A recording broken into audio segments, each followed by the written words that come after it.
blog, Dr. Omosholadeji. I have a very loaded live transmission for you today as regards what has been happening between Nigeria and the United States. And if you are opportune to watch this video, if you are opportune to join me live at this point in time, do well to make sure that you stand with me to the end because I will be unpacking a lot of things for you. I have the letter of the US Senate. That is one. Also, I have some videos to play for you. I will be playing for you about 4 to 5 videos as regards the alleged persecution of Christians in Nigeria. The US government are accusing President Bola Ahmed Tinubu. The legislatures in the United States, they have given the US President Donald Trump the go ahead to deal with Bola Ahmed Tinubu as he so wish. And if you understand democracy very well, you will know that if the legislature is backing you on something, definitely you can do the way you like. If you are an executive and you have the legislature that is backing you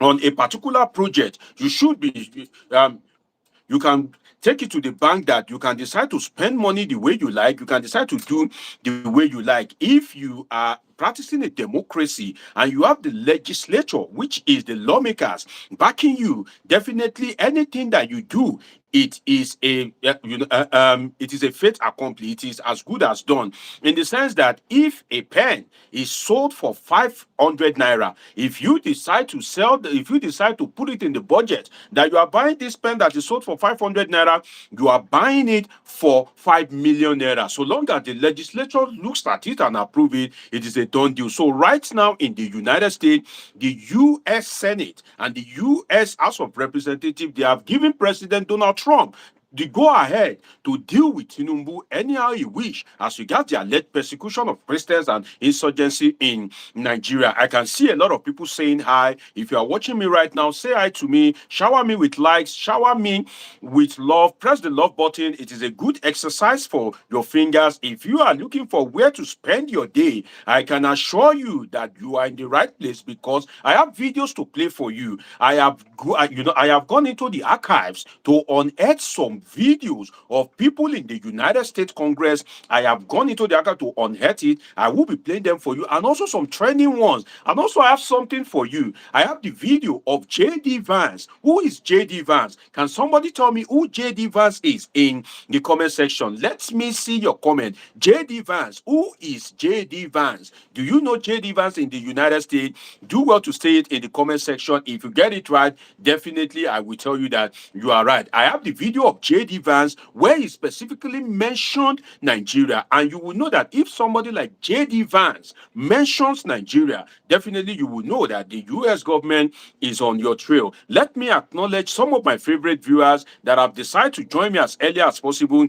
Trust me, I love all of you. Don't just say I, tell me where you are watching me from. Where in the part of the world are you watching me from at the moment? So don't just say I to me, tell me where you are watching me from. John Oluwole, I see you. Nwamko Ambrose, I see you. Abayomi Shobowale, I see you. Kofre, Abosede Ojo, my dear sister, I see you. God bless you. Great to have you, one of my regular viewers. Polichika, Zachary, Ayo Note, and KD Ad, I see all of you. And trust. Oh, Abosede Ojo, I think you are watching me from the United States. You have let the cat out of the bag. JD Vance is the Vice President of the United States. I will play you a video of JD Vance, and I hope that by the special and mighty grace of God, I intend to kind of like upgrade my live streaming in the months ahead in such a way that if I want to play you a video, it will appear live on your screen. I don't have to be playing you the video via a mobile phone. This is something that I just do as by the way, so I don't really take it too serious. But then, because of this kind of videos, I would do it in such a way that it will be easy for you to follow me. So I won't have to play you videos from my phone anymore. It will just appear on your screen. Today is an interesting day. I have the videos here. You can see them. I have the videos of Bishop Wilfred Anagbe. Who is Bishop Wilfred Anagbe? I will be telling you. Then I have the video of Bill Maher to play for you. Then I also have the video. Let me just say, if you are watching me right now, this is the blessed place to be, because apart from the videos, apart from the letter, I would be diving deep. Let me tell you, if you are watching me right now, that you missed a lot. If you didn't join my live yesterday, you missed a whole lot. Kofri, watching me from Akwa Ibom State, tell me about Godswill Akpabio, the number 3 man of Nigeria, Senate President, Federal Republic of Nigeria. You are from Akwa Ibom State. Definitely, you would know one or two things about him. Tell me about Godswill Akpabio, the number 3 citizen of Nigeria at the moment. KCOC says, "Hi, did you watching from Paris, France? Great to have you, KCOC. Paris is one of the most beautiful city in the world. It is the poverty. I say poverty. Apologies, Mebati never happened to Paris. Now, all this Nigeria, African country, be poverty capital. It is the fashion capital of the world. Great city. I've been there before. Great to have you. Sebastian Emmanuel, I see you. KCOC also says J.D. Vance is the vice president of the United States. Abayo Mishobo Ali, I see you. Please, if you are watching me right now, help me press the love button. Help me press it. It's a good exercise for your fingers. It will allow other people to get to see this video. Press the love button. Press it as much as you can. Trust me, it's a very good exercise for your finger. Give me likes. Like this video and do well to share it with other people. Don't enjoy it alone. It is free knowledge. By the way, YouTube wrote me that I should create membership, that I can create a live video only for my members. What does membership mean? That means you have to be paying. But then I declined that. No, anything I'm saying, I want it to be for everybody and anybody. So you are watching me live, you are watching me for free. PhD in political science, MA in international relations. I will be bringing vast knowledge to you on the topic of today. Let me say, God bless you. You that you are pressing the love button. Trust me, I appreciate you from the depth of my heart. And trust me, you that you are pressing that love button, God bless you. Others should please join, press the love button, give me likes so that others can get to see this video. This live stream started yesterday. Let me give you a background. Yesterday, I came live, and you know that anytime I'm live, and that's why I usually tell you that turn on your notification button. A lot of people usually write me after the live. Maybe they get to see the video, and I'll be getting different messages as regards the live. Some will say, send me the link. Oh, my brother, my sister, the live is already over. Even if I send you the link, it cannot be effective. Some will send me appreciation message, and trust me, I have a lot of numbers here. You can see them, so many numbers.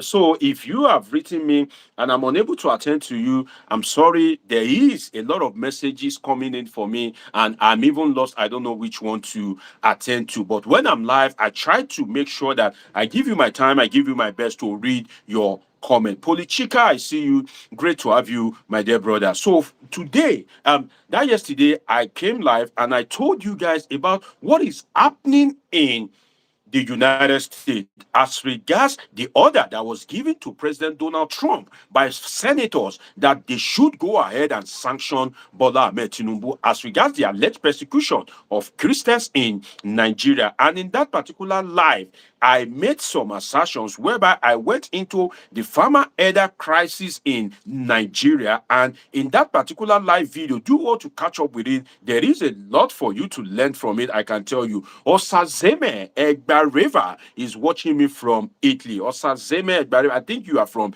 Edo State. Your name sounds Edo. Watching me from Italy. God bless you, Osazeme Edgar River, God bless you. When people join my life early, it is easy for me to kind of like acknowledge them. Give me some love, shower me with likes. Tell me where you are watching me from. Trust me, it's great to have you here. And in that particular live video of yesterday, I now went deep into the analysis of it, and I dissect for you the evolution of farmer elder crisis in Nigeria, and that drove me to the economy of profit and the economy of conflict. Some of you that joined me yesterday, I went deep into it. Economy of profit. What do I mean by that? Catch up with my last live video. Economy of conflict. What do I mean by that? Catch up with my past live video. Favor Alexander is saying, hi bros, I'm watching you from Liverpool here in the United Kingdom. Great to have you. This platform is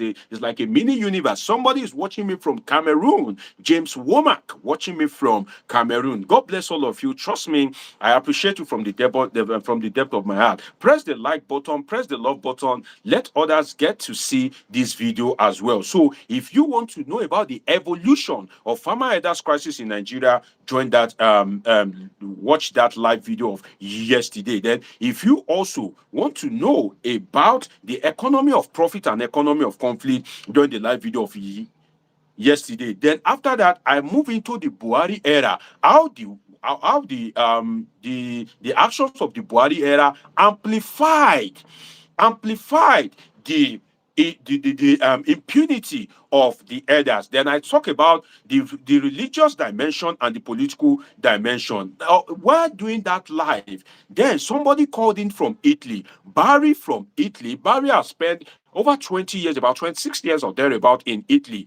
And when Barry called in, we got into a conversation. Then we moved to what Nigerians are facing in the diaspora. And he had a lot of experience to share as regards what is happening in the diaspora to Nigerians. And Barry was able to give some very important submission. It's a 3 hours live video. Do well to catch up with it. So that diverts my analysis yesterday. And as I said yesterday, I was not even able to cover 10% of my notes as regards what is happening. Now, today, I've even add more to it, and that's why I'll be dissecting it for you. You would have the opportunity to participate because some of you already have the WhatsApp number that you can dial in, but don't dial in now. Let me dive deep into some of the issues that I want to dissect for you because I have like 5 videos. I will be playing you the video of the US Vice President, J.D. Vance, what he has to say about Nigeria. I will be playing you that of Bishop Wilfred Anagbe and how they finished Nigeria and the Buhari government and which the Bola Tinubu government has inherited, how they finished it before the US Congress. I will be playing you the video of Bill Maher. I would be playing you that as well. I have a packed live for you today, and trust me, you will know that it is worth the time. I have the YouTube link. Every video has a specific YouTube link. I have the YouTube link here. You can see it. This is the YouTube link on the screen. If you hire me, I will send you the YouTube link. Then you can be live with me via video call and we can have some discussion about the topic. I have the link here, but then I will not share it now. But if you know that you have my, let me give some special preference now. If you already have the WhatsApp number, say hi to me, request for the link, and I will send it to you and I can be able to hear your view. And I would also call the WhatsApp number in a little while. Then you can also request for the link and be able to join me live. A lot of people are saying hi to me. Say hi to me in the comment section. Give me likes, give me love. Help me press the love button. The love button is a good exercise for your fingers. You can press it a million times. Definitely, it doesn't affect anything. And for people that join live stream, they don't like, they don't, they don't press love, they don't do anything, they don't even comment. God is watching you. How do you support a platform that is free if you cannot just press like, just a tip of your finger that is even free? That's how, if I can use that word, terrible some Nigerians can be. But then what are we going to do?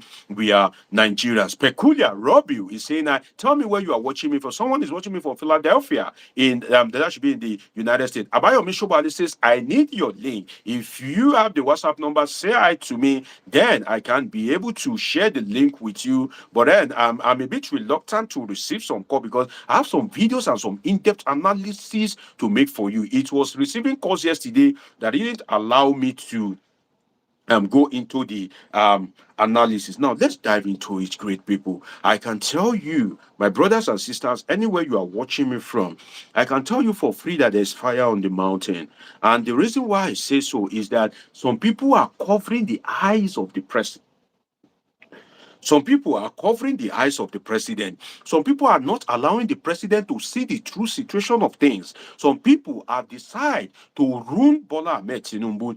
And who are these people? Sadly, unfortunately, it is the people in his cabinet. It is the people that he trusts the most. It is the people that he used as his first line of defense. Because if they tell him the truth, that there's something wrong with the security architecture, definitely the man will know how to buckle up. But then they are busy deceiving the man. Now, oh, all is well. You are the best that can ever happen to Nigeria. You are making progress. Everything is fine. And the man is believing that truly he is performing. And that is why you will see Bola Ahmed Tinubu bragging.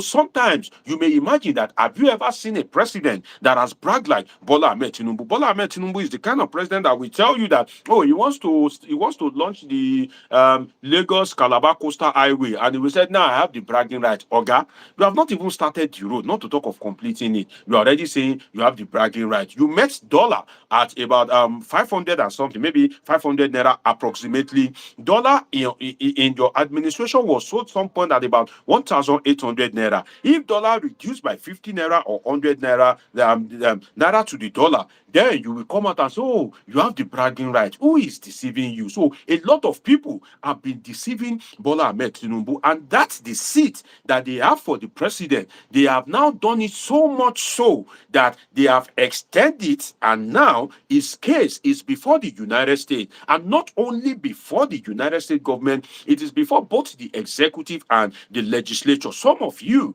when they mention Bola Ahmed Tinubu, you just think that, oh, it is about the drug issue, it is about the certificate scandal. Some of you don't know that there is more to it, and that's why I've begged people in this line. You see, in the days of our forefathers, you can decide not to be knowledgeable. It's okay, you can survive it, but in this age and time, knowledge is the oxygen in your nursery. God bless you for pressing the love button. I don't know that person, but trust me, God bless you. Shower me with love, shower me with light, share this video, let others get to see it, because like they say, was it Ice Prince? He said, I'm about to explode. Trust me, you would have a good time with me today, and also you have time to participate. Godwin Odinukaeze says, I love your platform, right? God bless you. Nathan Akintude is watching me from New York City. Sunday Imori is saying, tell me where you are watching me from. Godwin Odinukaeze is watching me from Dubai. Celia Son is also saying, trust me, I appreciate all of you. Now, let us dive deep into this thing further.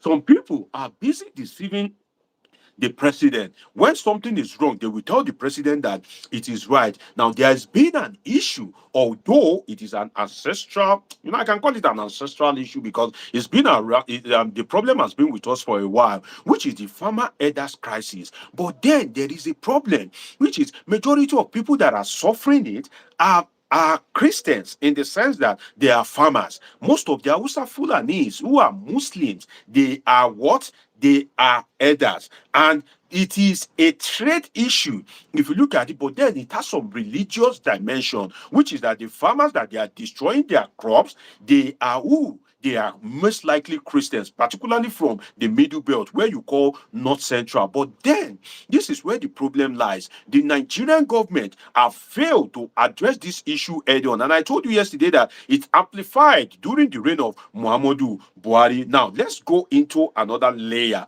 of today. Now, the Bola Ahmed Tinubu presidency also created problem for himself with the Muslim ticket. You see, I will play you some videos in about 10-15 minutes time, but I need to give you this solid background so that when I play you those videos back to back, then you will know the angle where I'm coming from. Bola Ahmed Tinubu created a problem for himself with the Muslim ticket, in the sense that Nigeria is already fragile. When Tinubu was contesting the presidency, he was thinking about himself.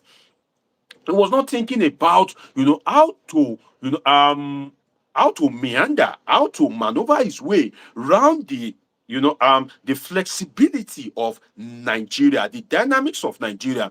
But Ahmed Tinubu wasn't mainly concerned about that. And that was what brought the Muslim ticket, in the sense that Tinubu knows that Nigeria is a fragile state. Some people are trying to implement Sharia in Nigeria. Some people are trying to create a version of the Islamic State, which is ISIS. And in Nigeria, we have the Islamic State for West Africa, ISWAP. Some people are trying to create that version in Nigeria. He is aware that Boko Haram has an enclave in Nigeria, and they are trying to expand their territory around the whole of Nigeria. Despite being aware of this religious sensitivity of Nigeria, he decided to go the Muslim way. That, okay, if I go the Muslim way, this is what can give me victory. And President Bola Ahmed Tinubu, with profound respect to him, being a power-oriented person, decide to damn the consequence and say, well, I would rather go for what will bring me victory than than care about the religious sensitivity of Nigeria. I don't care. I am a Muslim. I've always been a Muslim. I will appoint a Muslim as vice because that is what can give me victory. So rather than for him to persuade somebody that is a Christian from the north that is widely acceptable and sell that person to Nigeria, he decided to go for a Muslim. Rather than for him to either step down or to nominate a Christian for the position of president of Nigeria, somebody like Yemi Oshibajo, great guy, intelligent guy, Bola Tinubu decided to go into the race and say he wants to be the president. And going into that race itself now created suspicion from the international agency. You see, during the Buhari era, there have been these reports that have been going to the US, and I will play you the video of Bishop Wilfred Anagbe. Bishop Wilfred Anagbe, I have his video here where he appeared before the US Congress. I will play it for you in a moment. Let me quickly block a fool. Wudini Abubakar, I see a fool on my platform, so let me quickly block him. Okay, I've done that immediately. This is a matured platform, so Wudini Abubakar, if you are still watching me, even if you comment, you are the only one that can see your comment. Nobody can see you. And the problem with me isolating you on my platform is once I do so, it is forever and ever. I don't isolate and go back and un-isolate you. Once I do that, it is forever and ever. Amen. That is how I do, because before I isolate you, definitely you must have done something that is wrong. We are serious-minded people here. We are talking about politics and happenings in the polity, something that can cost Nigeria, because the US Congress have given Trump the go-ahead to impose, take note of this word, impose crippling sanctions. Some of you, I'm sorry to say, you like to watch movies. You know season 1, season 2, episode 1, episode 2, part 1, part 2, part 3, part 35. You know everything. But when it comes to the basic knowledge, so some of the basic happenings, you don't know it. And some of you even have investment. Some of you are even in the diaspora. Some of you are in Nigeria. But you don't have some of this information. And it is very, very saddening. And such people, ignorance is not an excuse, because if you die out of ignorance, you just die in vain. So the US Congress gave President Donald Trump the go-ahead to impose crippling sanctions on Nigeria. If you are watching me, do well to like this video. Liking a video is free, my people. Like this video, press the love button. Let it get to other people. Now, as I was saying before being interrupted by somebody that I have taken care of. Now, the US government now had eyes on Nigeria since the time of Muhammadu Buhari. God bless you for pressing the love button. Press it as much as possible. It is free to press the love button. That's the only gift you can give to me. You know that if you are on TikTok, I'm only active on YouTube anyway. If you are on TikTok and if you are the type that maybe you are not so intelligent, you see a lot of people that will give you something. Maybe, Yahoo boys will come and give you something and all that. They give you, there's a way they make money on TikTok. I don't know it. But then the population of people that I'm speaking to is, either intelligent or averagely intelligent people. Some of them, even they rugged their way. And that is why the only thing that I can ask you to give me is give me love, give me likes on this platform. It is free. It won't cost you anything. Now, the US government, we are receiving reports during the time of Muhammadu Buhari, and I can tell you, you may decide not to agree with me, but I can tell you as a political scientist that Muhammadu Buhari created a lot of problems. If Nigerians have to be celebrating a leader, I can tell you one thing for free, that if we're to be realistic, Muhammadu Buhari shouldn't be among. And I would explain to you. You see, this farmer elders crisis, it has always happened for long. But when it got to the time of Muhammadu Buhari, the laid-back approach of the government of Muhammadu Buhari made those elders to feel at home, made them to feel alive. AK-47 now became pure water among elders in Nigeria. You will see a young boy, and don't take my word for it, go to Google, just type elders in Nigeria. You will see young boys of maybe 16, 17, 18, 19 wielding AK-47 while they are rearing their cow. I understand that sometimes they rustle their cow, which is cow stealing. They rustle their cattle, but at the same time, if you will not allow somebody that is selling phone in computer village, if you will not allow somebody that owns a restaurant, if you will not allow those that have buruti change, you know what they call buruti change, this aboki that change money, if you will not allow them to carry AK-47, why will you allow others to carry AK-47? And to now worsen the case, you didn't allow the farmers to also carry AK-47. So the Buhari government was one of the lowest low in the history of Nigeria. You may not understand what I'm saying well if you are not a social scientist, but I can tell you for free that if not that Bola Tinubu cares about being president and he wants to be politically correct, if he decide to come out and tell you the damage that Buhari did to Nigeria, some of them, they are already saying it. They will say, oh, Tinubu inherited a bad economy. From who? From who? Did he inherit it from my father? Is it not from Buhari that inherited the bad economy? So Muhammadu Buhari created a lot of problems. They were sympathetic to the cause of these murderous herdsmen. The murderous herdsmen were having a field day. They were enjoying themselves. They were working and doing things with impunity. You remember the issue of the cow, where Bola Tinubu tried to be politically correct and he said, where is the, where are the cow? Where are the cow? Despite the fact that Yoruba people were complaining and lamenting at that point in time. You remember the case of Sunday Igboho, what drove him crazy when Fulanis were trying to invade Oyo State and they were gaining traction at that point in time before Sunday Igboho took it upon himself to decide to stop them. You remember the water resources bill of during the Muhammadu Buhari administration, where he tried to be in control, the federal government should be in control of the bodies of water in some Nigerian territory. So the Muhammadu Buhari government was the worst of it. And at that point in time, there was a problem. What was the problem? The US was receiving report when there is an issue in Nigeria. People would naturally run to the government. If the local government fails you, the next layer is the state government. If the state government fails you, the next layer is the federal government. If the federal government fails you, the question is, where will you run to? Just like in the judiciary, if the magistrate court fails you and you think that you are not getting justice, you rush to the high court. If the high court is not giving you the desired justice, then you go to the appeal court. Then if you are still not satisfied, you go to the Supreme Court. Now, for the people of Benue State, for the people of Yewata, for the people of Taraba, for the people of Plateau Jos, some of these southern Kaduna,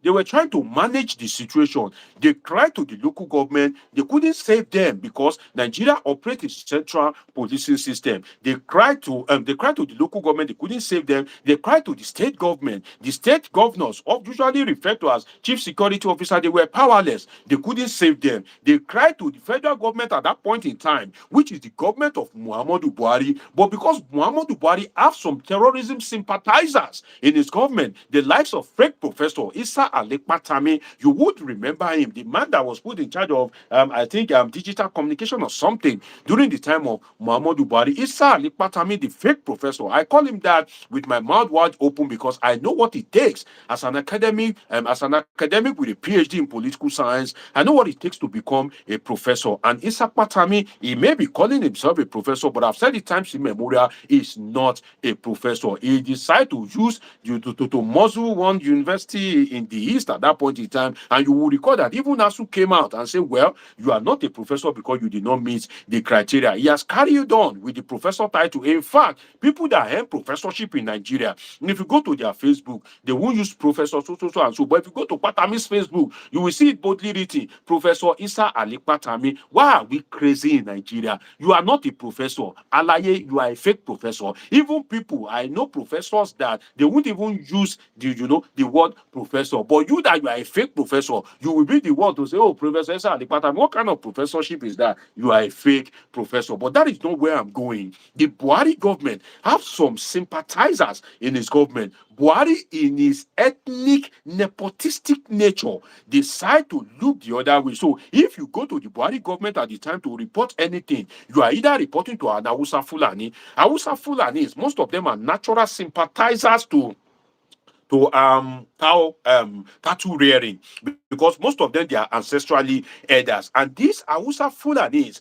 because they are the ones that you will see in every security office that you go, definitely your complaint will hit the rock. If you go to the police, it's headed by an Hausa Fulani. If you go to the military, same at during the Buhari era, go to EFCC, go to ICBC, go to anywhere, the Fulanis were mainly in charge. And that is why some of them are crying against Bola Ahmed Tinubu that, oh, Bola Ahmed Tinubu, Yorubanization and all that. I don't support that. You trying to Yorubanize the country is absolute nonsense. But then the only people that can speak in that regard, that I will listen to them, is maybe the Igbo people, maybe the Ijaw people, maybe the Isoko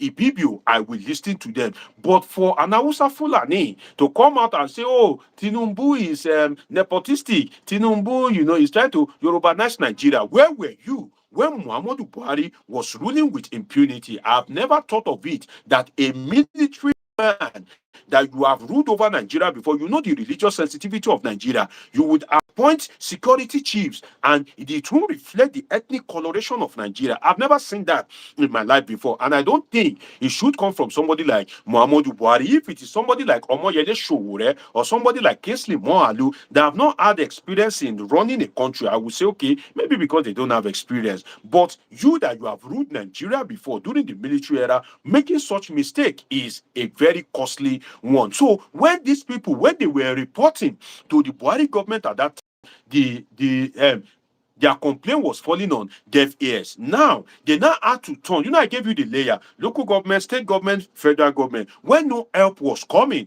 from the Hausa Fulani centralized, dominated federal government of Nigeria, do you know what happened? Do you care to know? Should I tell you what happened? They decide to turn to international NGOs, non-governmental organizations. They decide to turn to international civil societies. They decide to cry out to the international community. And one of the people that listened to the people that were being massacred in in Nigeria, particularly in the north, most of those people from the farming community, one of the country that listened to them was that of who? Was that of the United States. You will recall that Joe Biden was the president of the United States. The Joe Biden, headed by the Democratic Party, that is the family of this Senator Clinton. That's the political family. Kamala Harris, immediate vice president. Joe Biden, immediate past president. Barack Obama, past ex-president of the United States.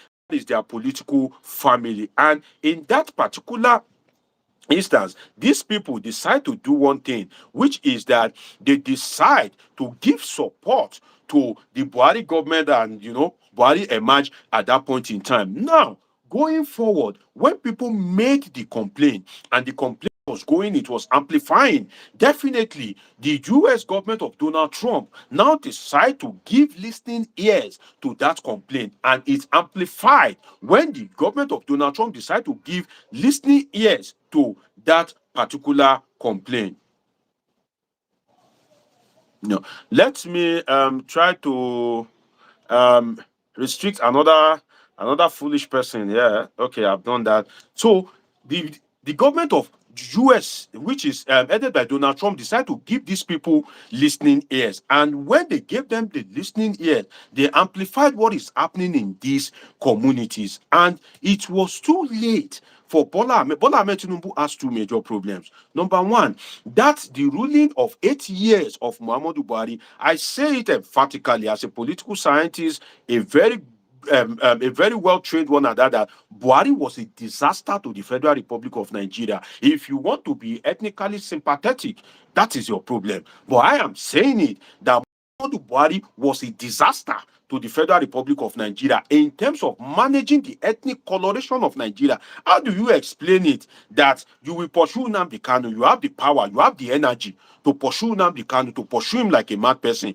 You have the energy to pursue Sunday Igboho up the Benin Republic, but you don't have the energy to tame just herdsmen. What are we saying? And this is what is causing the problem for Nigeria today. You have the energy to pursue Sunday Igboho. You pursue him all the way to Benin Republic. You have that energy to pursue this guy, Nnamdi Kanu, to pursue him all the way to Kenya. But you don't have energy to check or rein in these murderous herdsmen. They had a few days for 8 years. They were enjoying themselves. They were behaving, they were acting with impunity. And after that 8 years of impunity during the Muhammadu Buhari era, what happened? Well, your guess is as good as mine. Tinubu inherited governance from Muhammadu Buhari, but at that time, 8 years is a long time. A lot of damage has been done to the security architecture of Nigeria. A lot of issues, a lot of things had gone wrong. And because these issues had gone wrong, definitely Bola Ahmed Tinubu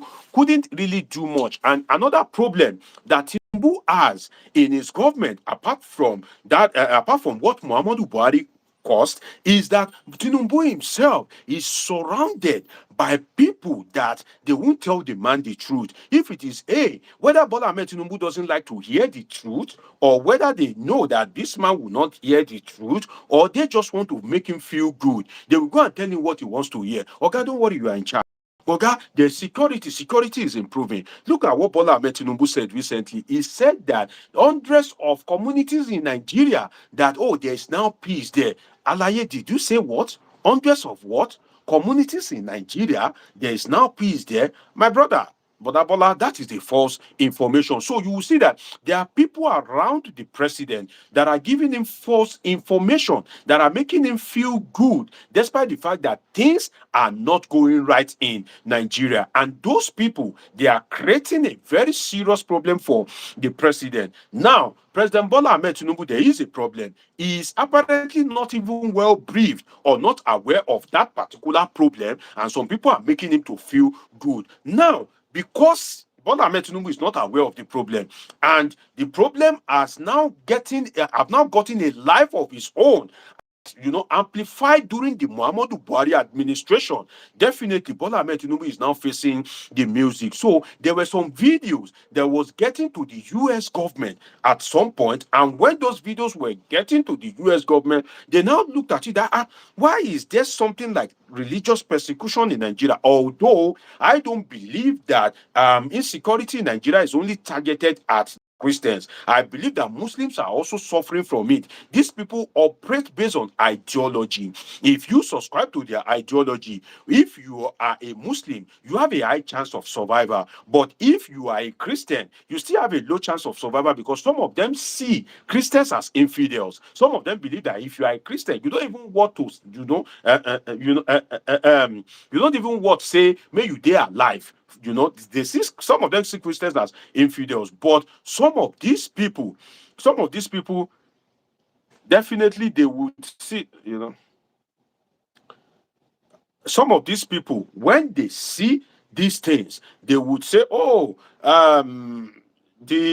the issue is just targeting Christians. But I can tell you that it is not only targeted at Christians. The insecurity in Nigeria is also targeted at Muslims. It is more of ideology based than religious based. I will get to that in a moment, but I can tell you that it is more of ideology based than religious based.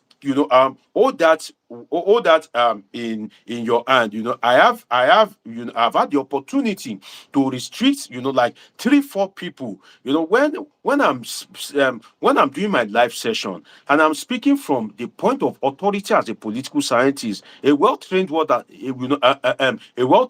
at that. I'm not just anyhow person coming to talk politics and international relations. I have a PhD in political science. I studied in 3 different continents: Africa, Europe, Asia. So if you are a fool, and you don't have something to say, don't come to my platform, because I'm not an engineer speaking politics. I am a political scientist speaking politics, and I know what I'm saying. And very soon I'll be playing you some videos. So if you don't have anything to say, or you are shrouded in ethnicity, or Muhammadu Buhari is your messiah, that's your problem. I will just isolate you, except if you come up with a strong argument and you're able to tell me that, Deji, look at it from this perspective. Then I will know that you are intelligent enough to be on this platform. But if you try to be foolish, I will just isolate you. And one of the things that I do is, if you have any reason to get isolated, my platform.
So apologies, my people.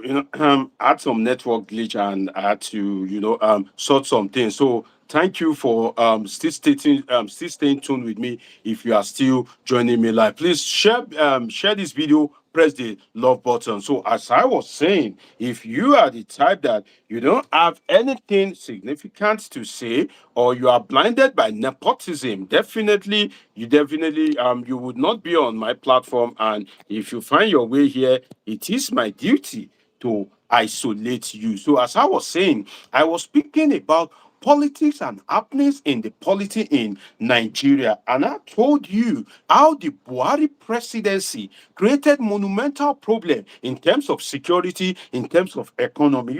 But you see, Tinubu has one thing, which is that Tinubu is a very smart guy. And Tinubu is smart because he wants power and he knows that Muhammadu Buhari, rightly or wrongly, the Hausa Fulanis in the north, they love him. And Muhammadu Buhari does not, Bola Ahmed Tinubu does not want to lose that power. So if worshipping Buhari, if eulogizing Buhari will make him to remain in power or to gain the vote of the north, then he would rather worship Muhammadu Buhari. If you are watching me, please do well to like this video, do well to shower me with the love button so that other people can get to see it. Don't forget that as you are enjoying this video, there are some principalities and powers that would not want this life to continue. Definitely, you should join me in defeating them because they believe that, well, whatever you are saying shouldn't be said. And I will play you a video. Please, my people, if you are watching me, please help me like this video, help me press the love button. I know what I'm saying because I will play you a video of where a member of the US Congress was making some revelation about Nigerian media. I told you that I have a very packed live stream for you today. I will play you the video of where a member of US Congress was making a very important revelation about Nigerian media. You will be shocked when you hear the revelation of that member of the US Congress. So please help me press the love button, like this video so that others can get to see it. So as I was saying, a lot is happening. And when these people in the north, when they were crying to the Buhari government and help wasn't coming their way, they decided to turn to the international community. One of the people that listening to them is the government of the United States, particularly that of President Donald Trump. Now, for people that are blinded by ethnicity, I'm not blinded by ethnicity. To them, politics and governance is emotion. But to me, it is a field of study with undisputed scope and content. That is according to one famous scholar, Stephen Wasby. But I don't like to always be politically philosophical in my analysis because I know that most people have not sat in a political science class before. Now, let me play you the video of this man. Let me play you the video of this man. And this particular man, after playing you the video, I will tell you about him. Then I will play you the video again. This is Bishop Wilfred Anagbe. Bishop Wilfred Anagbe, and he is appearing before the US Congress. If you are just joining this live, you've missed a whole lot, I can tell you. But then you still have a lot that you can benefit from. Do well to like this video, subscribe to this channel, and make sure you turn on your notification button. It is very important. Now, let me play you the video of Bishop Wilfred Anagbe. That's why sometimes some people will say, oh, Dr. Deji, when you come live, it's more like a mini lecture of some sort because I would explain it right from the beginning to the present so that you would not be lost. And that's why I usually tell people, turn on your notification button so you can always join me from the beginning. This is free knowledge. I'm not collecting a dime from anybody, and I'm only active on YouTube, just using it to express myself and sharing my knowledge with people. And I quite appreciate people that join my live anytime I do it. Now, this is Bishop Wilfred Anagbe. You can see Bishop Wilfred Anagbe, and you can see a US legislature by his side. You can see he is in the United States to give a testimony against the government of Nigeria. He was in the US Congress. And if I zoom this video, I see Mr. Tony Perkins, who happens to be one of the lawmakers in the United States. Let me play you the video of Bishop Wilfred Anagbe. Let's listen to him. I request and I plead, I ask you to redesignate Nigeria as a country of particular concern. This has both a practical and diplomatic meaning to signal that you are paying attention to what happens to us. Did you hear that? Did you hear that? Let me play it for you again. Please listen attentively. I implore you to declare Nigeria a country of particular concern, CPC, country of particular concern. This is a Nigerian, Bishop Wilfred Anagbe. When they have, you see, I just pity people's life. You are blinded by ethnicity. They may want to shoot a Christian and bullet will come and meet you that you are a Muslim. I remember during Buhari era, there was one APC chairman or vice chairman in one state, I think maybe Katsina or Kaduna. He's one of the people who carry Buhari for head and he was traveling. Then bandit or some people and they killed him. I just laughed. You know, I don't pity such people when they die. I just laugh that look at this one. You never know anything. You don't know that insecurity is a cancer.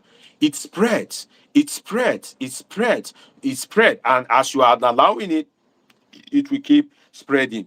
As I was saying, Bishop Wilfred Anagbe, let's listen to him one more time. I will still play you the video of the US Vice President J.D. Vance, but let me play you the video of Bishop Wilfred Anagbe again. Can you tell me in the comment section, did you hear Bishop Wilfred Anagbe loud and clear? Say hi to me in the comment section and let me know if and tell me where you are watching me from. Don't just say Linda Madu. I see you, Shegun Moro Unfola. I see you, Udona Precious Wilfred. He said, good evening, Precious from Nigeria. Great to have you, Precious Udona Wilfred. Say hi to me in the comment section. Where are you watching me from? Now, I want to play you again the video of Bishop Wilfred Anagbe. Let me do a setting so that you can hear him better. And I need you to confirm in the comment section. Olabin Bola, I see you. Say hi to me. Tell me where you are watching me from. It's great to have all of you here. I will play you the video of Bishop Wilfred Anagbe. Let me do some setting to make sure that you can hear him loud and clear.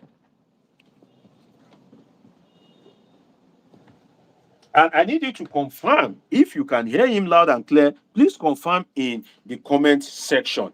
Now, let me play you again the video of Bishop Wilfred Anagbe. Now, listen to it attentively, please. Listen to him. It says, I request and I plead, I ask you to redesignate Nigeria as a country of particular concern. This has both a practical and diplomatic meaning to signal that you are paying attention to what happens to us. Did you hear that? You know, some of these, some of these Hausa Fulanis that are unusually sympathetic to the failed government of Buhari. Did you hear that? This is in the United States.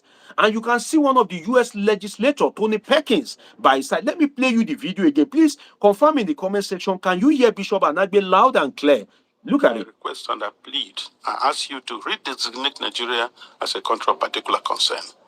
This has both a practical and diplomatic meaning to signal that you are paying attention to what happens to us. One more time. Let me give you one more time. I request and I plead, I ask you to redesignate Nigeria as a country of particular concern.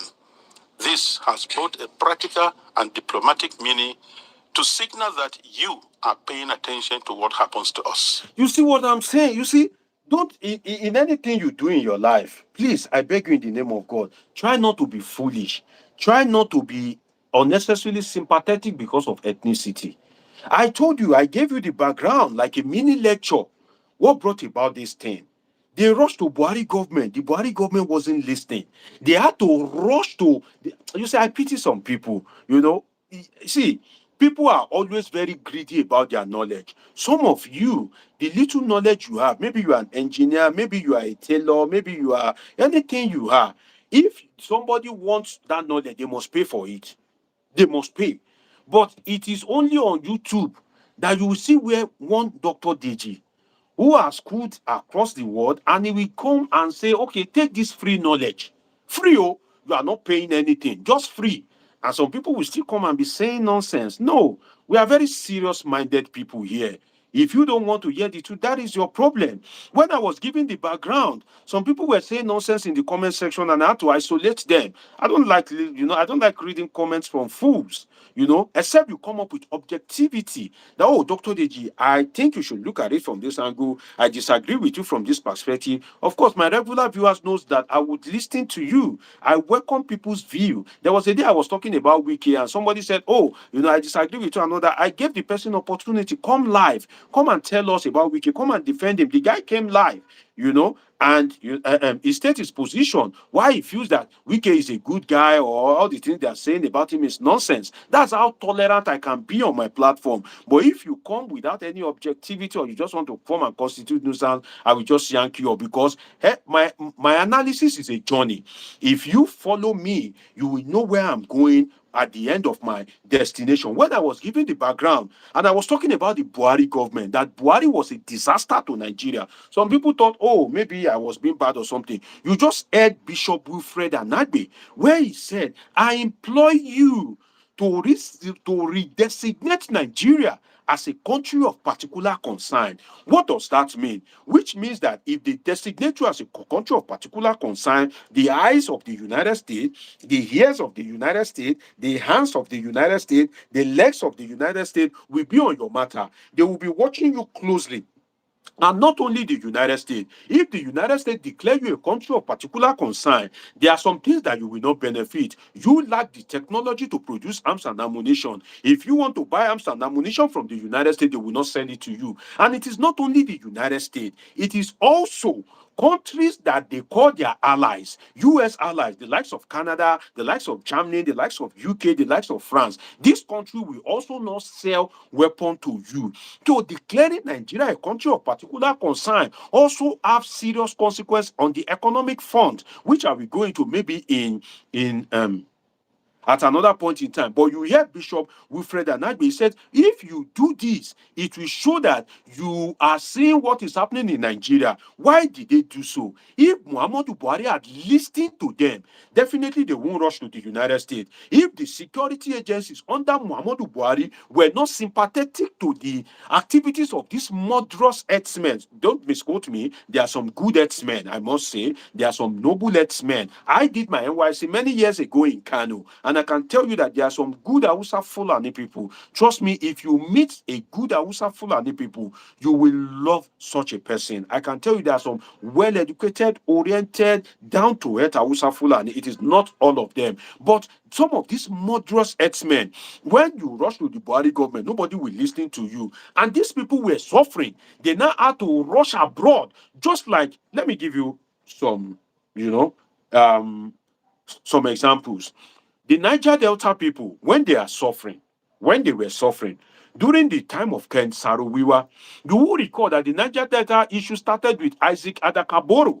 When Isaac Adakaboro declared that Niger Delta will be an independent country from Nigeria. Some of you don't know about Isaac Adakaboro, where he declared that, well, we no longer want to be part of Nigeria. He was arrested, he was imprisoned. During the civil war, the Gowon government brought him out to fight on the side of the Nigerian government. He later died under mysterious circumstances with suspicion that it was the Nigerian government that, orchestrated his death and all that. Now, when Isaac Adakaboro fought the battle and he didn't win, Ken Saro-Wiwa took over in early 90s. And when Ken Saro-Wiwa cried to his local government, help was not coming. Ken Saro-Wiwa cried to the River State government, help was not coming. Ken Saro-Wiwa cried with pains in his heart to the Nigerian government of that time, headed by Sonny Abacha. Sokon was not coming. Ken Saro-Wiwa had to cry to the international community and say, save me, save my people. Look at what is happening in my people.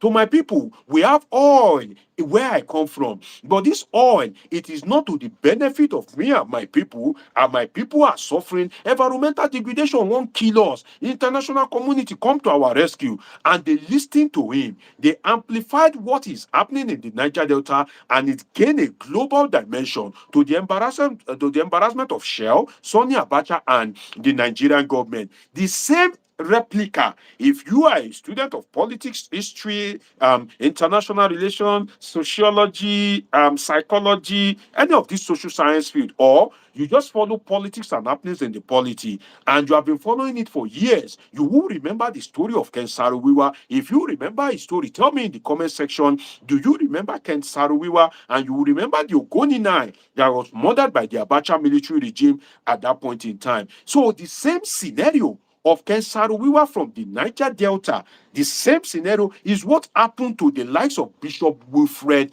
Anagbe. The Christians that were being massacred, that were being targeted, and coincidentally, these Christians that were being targeted in northern Nigeria, they were also farmers, and that they had nowhere to rush to. They rushed to the US government. And you hear a Nigerian, a full-blown Nigerian, telling the United States government that, please, I beg you, sanction Nigeria. Please, I beg you, take action against Nigeria. Please, I beg you, save us from the hands of Nigerian government. God bless you, Barnes. You said you remember the Ken Saruwiwa story. Joseph Victor watching me from Mauritius. Great to have you. Olabin Bola is saying I, and Chick Unwa is watching me from Ottawa in Canada. Great to have all of you, my dear people. St. Lloyd is watching me from Texas in the United States. Linda Madu. Linda Madu sounds familiar. I think you are one of the people that joined my live video. Great to have you, Linda Madu. Say hi to me. Tell me where you are watching from. Let me say hi to you back. Please say hi to me in the comment section. Let me know where you are watching me from. God bless you for pressing the love button. Press the like button as well. Let's just have, some fun while also enriching ourselves in the knowledge of what is happening in Nigeria. Adetunji Kunle said, I remember Ken Saruwiwa. St. Leod says, Dr. Deji, the present administration in the USA does not see Nigeria as a strategic partner, and declaring Nigeria a CPC will not benefit the interest of the United States. Emmanuel Sunday is watching me from Kano. God bless you, Emmanuel Sunday. Where are you watching me from in Kano? Is this Sabongeri? I served in Gwale local government, Galadenchi to be precise, in Kano State many years ago. Then there was no Boko Haram, there was no banditry, there was no herdsmen. In fact, you can drink beer in Sabongeri, you can relax, you can have fun. There was no discrimination between Christian and Muslim. But what do we have today? We have Isba police constituting nuisance. What I call nuisance because in Nigeria, a state must not be biased to any religion. Some of you do not know what even the constitution says, and you say you are a Nigerian. Emmanuel Sunday is watching me from Sabon. Gary Barnes is watching me from Qatar. Shout out to you, Barnes. Great to have all of you. So, those of you that remember Ken Saruwiwa, picture it in your mind. What frustrated Ken Saruwiwa? The failure of Nigerian government to act, to listen, because they were profiting from oil money. That same exact scenario, something like that, was what led to the likes of Bishop Wilfred Anagbe to go to the U.S. Congress. What is the U.S. Congress? The Nigerian House of Representative, the Nigerian House of Representative, the Nigerian Senate, such thing is the U.S. Congress. That is the lawmaking body of the United States. So for Bishop Wilfred Anagbe to collect visa, to enter plane, to go to the United States, to go present against Nigerian government, you go know say all hope don't lost. You no get hope again. All hope is totally lost. That is what led to. Let me play you the video one more time before I play you another video that will shock you to the bone marrow. Let me play you the video of Bishop Wilfred Anagbe one more time. I request and I plead, I ask you to redesignate Nigeria as a country of particular concern. This has both a practical and diplomatic meaning to signal that you are paying attention to what happens to us. Let me play I request and I plead, I ask you to redesignate Nigeria as a country of particular concern. This has both a practical and diplomatic meaning to signal that you are paying attention to what happens to us. Practical and what? Diplomatic meaning. Did you hear that speech? Practical and diplomatic meaning. I've explained the diplomatic consequence for you. I've explained the practical consequence for you as well. But you heard Bishop Wilfred Anagbe. Practical and diplomatic. Oh, Jesus Christ. I wish, oh God, I wish I can open the brains of Nigerians. You see, I pity Nigerians. Some people will just spend their life to be watching movie. If it is not movie, they are not interested. Even if knowledge is sold for 1 kobo, they are not interested. And these people, they are doing business. Some of them are doing importer, exporter, to use the word of the bunch, cocoa water. Still, you don't even know what is happening. All your life is to be eating, to be watching movie. I pity you. I just pity Nigerians. The Nigerians are so disinterested in knowledge. You will see people that can spend 10 hours to watch a movie. They cannot spend 2 hours to watch a knowledgeable live video, despite the fact that the person speaking is an expert and is doing it free of charge. That's, Nigeria is a strange country. Bishop Wilfred Anagbe, practical and what? Diplomatic meaning. Because they know that, you see, Nigerian government, let me break this thing down for you. Let me first acknowledge some of my people greeting me. Blessing Chibazi is greeting me from Oxford. Grace Adeyeye from New York in the United States. Olabimbola said we need to, And my research, my dear sister, my research long ago. Will you be able to read it if I send you my PhD thesis? Oh, over 400 pages. Can you read it? If I send you some of my publications, can you read it? It long ago, no be today. God bless you, Baz. I appreciate all of you. Now, diplomatic and practical concern. They rush to the US government and say, save us from this Muhammadu Buhari. They never attend to us. They never listen to us. When these people come to kill us at night, when we complain, help is not coming. Do you know what it means for a Nigerian to collect visa? Enter plane, go United States. Go report in your own government. In your own government, go report them to the US government. Do you know why? Nigerian government get gra. Nigerian government, they get gra. But some of you don't know that it get people when Nigerian government fear. Nigerian government, they get gra. If you talk, they will silence you. If you talk, before you know it, one judge somewhere is ready to send you to prison. You know? One judge somewhere is ready to send you to prison. The police, by order from above, can arrest you for no meaningful thing. I've told you that Nigeria is an all-sin and no-sin country. For instance, if you are a loyalist of Bola Tinubu, you just a supporter like a useless person. Anything you do is not a sin. But if you are not a supporter of Bola Tinubu, everything you do is a sin. Everything you do in Nigeria is a sin. And they will come for you. So these people, they said redesignate Nigeria a country of what? Of particular concern. Why? Because they know that it is only the US government that Nigerian government fear.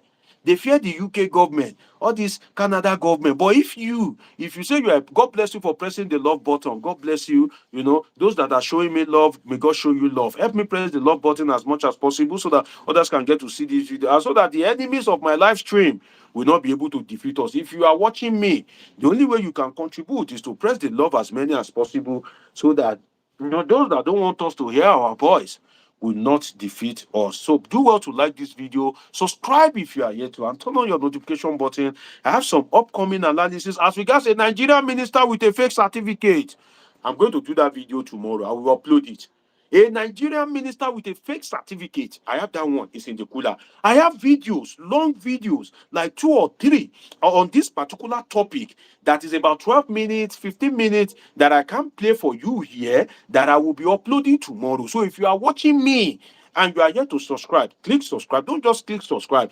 Turn on the notification button, because any video that comes from me, definitely there's some information that comes along with it. So the Nigerian government get who he fear.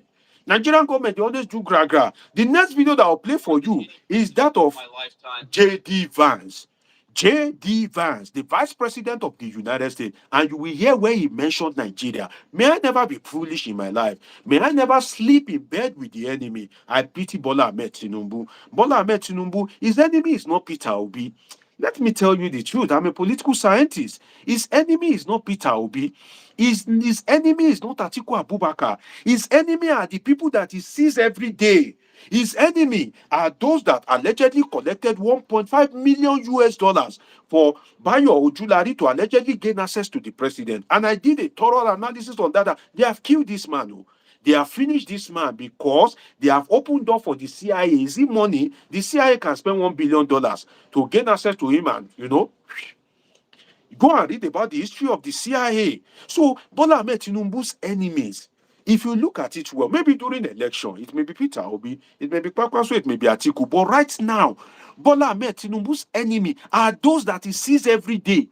Are those that he use in hand to appoint, that I appoint you minister of so, I appoint you special advisor of so, I appoint you so, and so. Those are his primary enemies, not Peter Obi, not Atiku Abubakar. His enemies are the people that he relies on. His enemies are the people that he believes that with them, he can sleep 2 eyes closed. Those are his major enemies now. Because this thing, I don't think that they are bringing it to the knowledge of the president. No president of Nigeria will watch some of the videos that I'm about to be playing for you and will not be concerned. Let me tell you the truth. But some of these people, they will never let this video to get to the president. I don't have energy to be doing live stream. I'm a busy man. If I tell you my calendar and schedule, you know that this man every day try, still, he still get time for us. And that's why I can only operate on YouTube. I can't combine Facebook, combine TikTok, combine Instagram. I'm not looking for fame. I'm not looking for fame. I'm not looking for anything. If I'm looking for the fame, I would be on Facebook, Twitter, TikTok, everywhere. But I'm only active on YouTube. And that is why if you are able to come across my channel, definitely it means that God wants to put some knowledge in you. Let us go to the video of J.D. Vance. Before I play you J.D. Vance, let me tell you that J.D. Vance is the Vice President of the United States. Vice President of the global power United States. Number 2 citizen. J.D. Vance is the Kashim Shettima of the United States. God bless you for pressing the love button. Tell me where you are watching me from.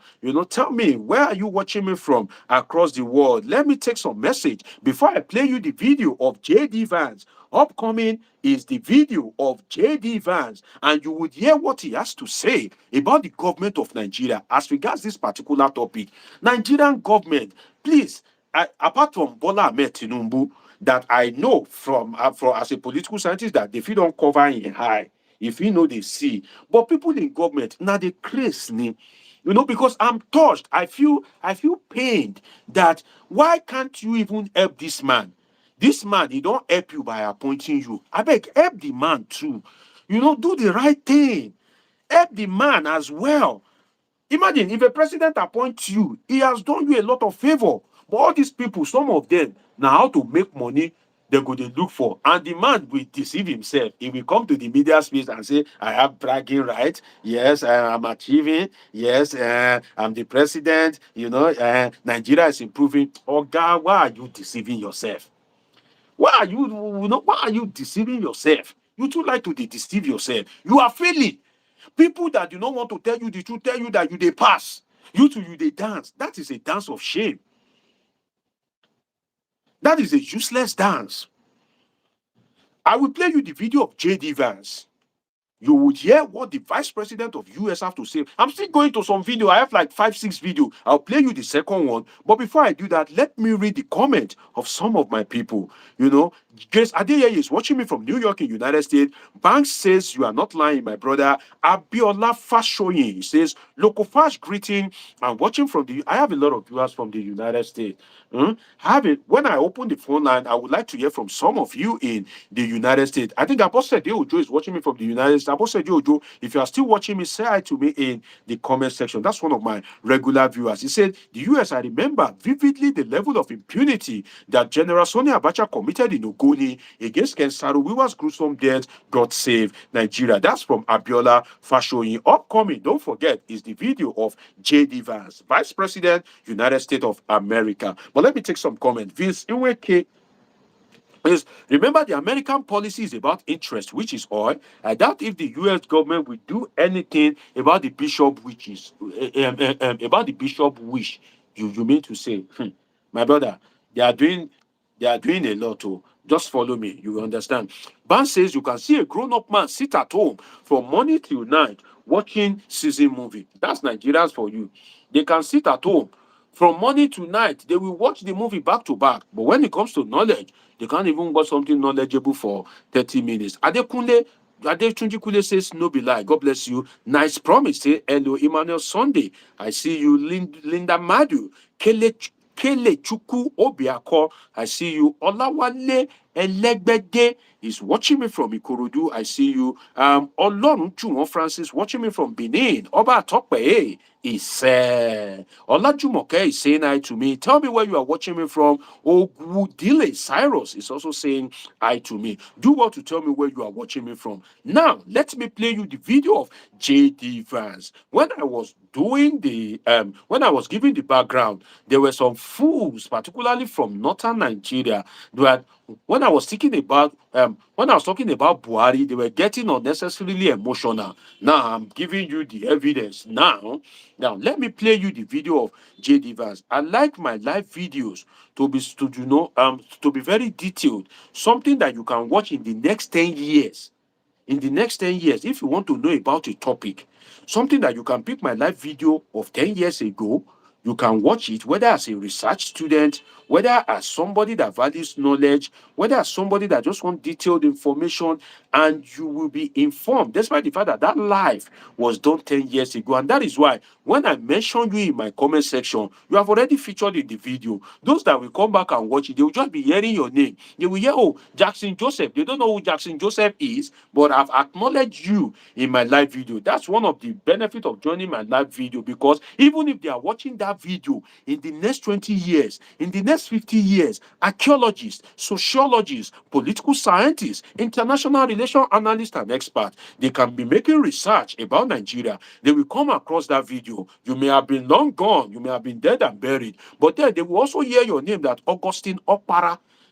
That is one of the advantage of joining my live. So if you are watching it later, definitely I can't mention your name. But I see my people here. Tunde Okusoya is watching me from Abuja. Friday, Igwe Okwo is watching me from Enugu, Nigeria. Jackson Joseph, one of my regular viewers, I'm able to identify him by the picture on his YouTube, because he has never changed that picture. So one of my regular viewers, let me read this comment. He said, the president will not be at the forefront of battlefields. It's the work of the armed forces senior officers to ensure and maintain higher security safety at all levels. I agree with you, but let me give you a school of thought, Jackson Joseph, and I just want to give you this political philosophy because you are one of my regular viewers. It is a strong political philosophy, but because you are my regular viewers, let me answer you with this political philosophy. Now, there's a political school of thought that speaks about who built the society. Jackson Joseph, I need you to listen attentively. This is exclusively for you. Who built the society? This is a political philosophy that they will be sharing in maybe master's or PhD class. But let me just give you as a takeaway, because you are my regular viewer. Jackson Joseph, he says, who built the society? History books. History books has the name of kings as the builders of the society. Today, they will talk about this Muritala Mohammed. They will talk about Kwame Nkrumah of Ghana. They will talk about Julius Nyerere. They will talk about Leopold Senghor. These are some of great Africans. They will talk about Nelson Mandela, right? History books as the name of kings as the builders of the society. Then there was an argument that why should history books have the name of kings as the builders of the society? The kings did little or nothing to contribute to the building of the society.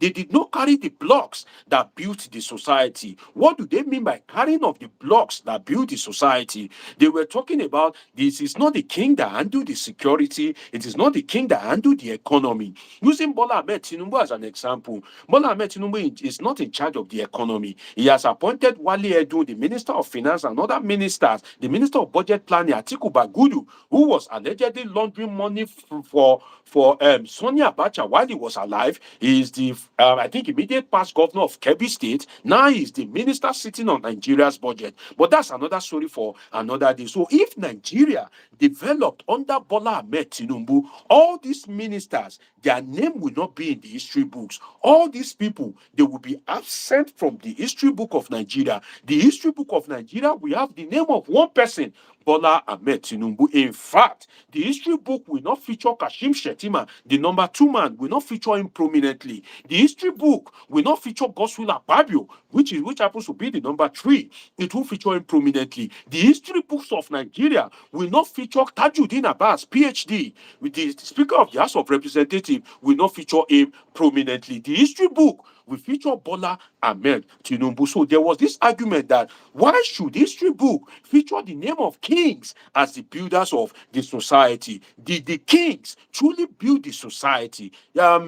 My dear brother, I hope you are still there, Jackson Joseph. This is a political philosophy because you are one of my regular viewers that I know that you've been following me for months and you've been watching my video. That's why I'm giving this knowledge out. So if you are watching, if you are opportune to watch me now, you are benefiting from the knowledge. Who built the society? History books has the name of kings as the builders of the society. But is it truly the kings that built the society? Why should the name of kings appear as the builders of the society when truly they were not the one that carried blocks and bricks to truly build the society? It was people under them. It was people that were working with them. Why did the history books not carry the name of these people? If security improved under Bola Ahmed Tinubu, for instance, if I ask you who was the chief of staff during Obasanjo era, you won't remember. But you remember that Obasanjo was the president. So they now said that history books should be carrying the name of these people. But then there was a counter argument that no, when the society was being built, it was built on the authority, it was built on the power delegation of the kings. It was built, it was the king that appointed these people. If these people have failed, and that is where I need your attention.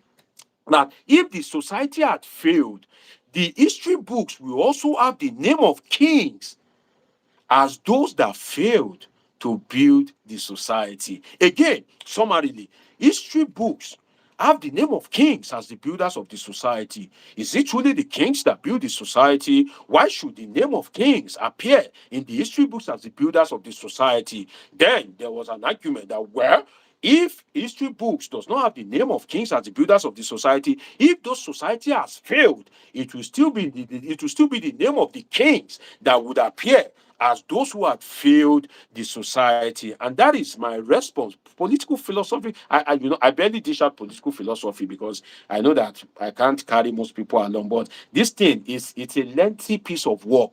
You will read this argument, this scholar, that scholar, this, this. But I just gave you a brief summary of everything. And that's one of the things you gain on this channel. So that's a response to you that says the president will not be at the forefront of battlefields. It's the work of the armed forces, senior officers to ensure and maintain higher security safety at all levels. Well, history books will not have the name of those security officers. And if they pass, it is the man who the box top at his table that would also get, the accolades of the builder of the society. So I've answered you, my dear brother Jackson Joseph, as regards what you asked me. I've answered you with a political philosophy. Now, I will play you the video of J.D. Vance, but let me acknowledge some of my people. Augustine Opera, he says, he's watching me from the US. Felix Ajayi, I see you. Michael Saliu, I see you. Dynamic Crypto is watching me from UAE. Michael Saliu, I see you. And, lot of people, bless me with love, great people. Bless me with love, bless me with like. Share this video, let others get to see it. I just gave you a political philosophy that you will have to pay school fees. You have to have like a master's degree or sit in a PhD class to get that political philosophy. I just give you free of charge. What are you going to give me? Give me love, give me likes, my dear people. I have all over 100 political philosophy that I can give to you free of charge, but then I won't give it to you until when the needs arise or when analysis get to that level. Call me the king of political philosophy. You would not be wrong. Now, let me take some comment. The Jackson said, president is giving an order. Yes, absolutely, that's correct. But senior officers are to carry out the order of the president. Maybe they just laid off for their own failures. There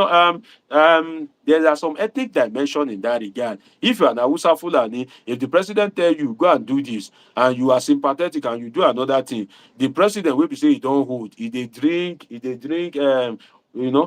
Give me a popular Yoruba drink.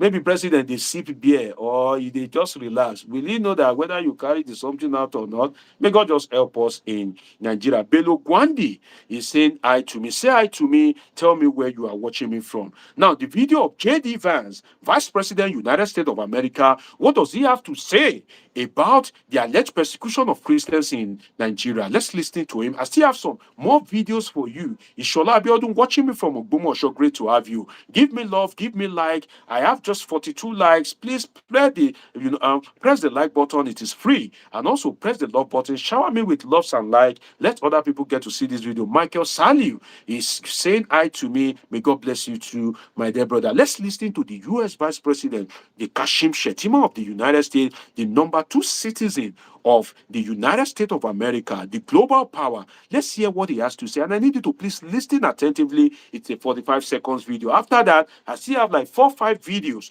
to play for you. Let's listen to J.D. Vance, Vice President, United States of America. Oh, sorry, I need to increase the volume. Apologies. Let me start the video from the beginning. If you don't listen attentively, you may not hear what he's saying because he's speaking with the American accent. So you need to listen very attentively for you to hear what he's saying. If you are a typical Niger Tiwantiwa, you may not hear what he's saying. So let's listen to him anyway. More than any president of my lifetime, President Trump has pursued a path of peace. And we very often, I think, ignore the way in which our foreign policy is either an instrument or an impediment to people all over the world being able to practice their faith. And we know, and as of course I learned at this breakfast last year, I believe there were some Nigerian priests who were being... Did you hear Nigeria? Did you hear Nigeria? People should be allowed to practice their faith, and he believe that you just hear Nigeria. At least you don't hear any other thing. Maybe you don't hear the American version of English, but at least you hear Nigeria, you hear faith, you hear religion, you hear Trump. This is the vice president. See, I pity I pity Tinubu. I'm telling you. I swear to God, if you trace the history of the United States, when they want to deal with you, they will come with a narrative. When they want to finish Iraq, they were coming with the narrative of, they were they were stockpiling weapon of mass destruction. They were building the narrative. Before you know it, they invade Iraq. Sorry, not Iran, Iraq. Now, this narrative of persecution of Christians, they are building it. They are building it. They are building it. That's why I pity people that you just use all your life to watch movies.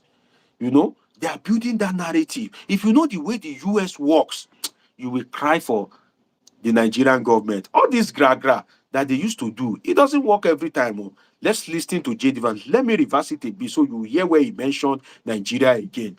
Let's listen to him. Vice President, United States of America, J.D. Vance. Let me play. Of course, I learned at this breakfast last year, I believe there were some Nigerian priests who were being persecuted and were trying to protect their flock despite incredible persecution. We know that some of the biggest groups that are persecuted all over the world today are Christians. Yeah. And the Trump administration promises you, whether it's here at home with our own citizens or all over the world, we will be the biggest defenders of religious liberty and the rights of conscience. Wait, sorry, let me pause this thing. You don't finish. You dey hear the policy of God. You see, which kind of country God create me? God for just go create me for maybe Benin Republic or Ghana, so that no go dey face stress. Nigerian government, most of the people there in the government useless. Nigerian citizen majority, they don't even have the sense. And if you are telling them, they even God. I bet whether the same form of change of country, maybe I go even change my country self, because I don't know the kind of country where God create me. Why God made them born me as a Nigerian? I've traveled around the world, I've lived in different continents, but if you're a Nigerian, that Nigerian blood, if it come out from you, that is just it. That's just the fact. You are a Nigerian, you are a Nigerian. If you are a Nigerian, that blood, if it come out from you. If you say, if that blood don't come out, you just deceive yourself. Yeah, the policy of God. I'll play the video again if you miss it. You are Michael Sandy watching me from Ikorodu. Tony Oloyede, great to have all of you. Do well to shower me with love. Press the like button. Share this video. Let others get to benefit. I am giving you raw data. You know what they call raw data? I'm not the kind of analyst, maybe, on YouTube or all this social media, you have somebody that study physics. He will come and be analyzing politics. He will be telling you nonsense. He doesn't even know what he's saying.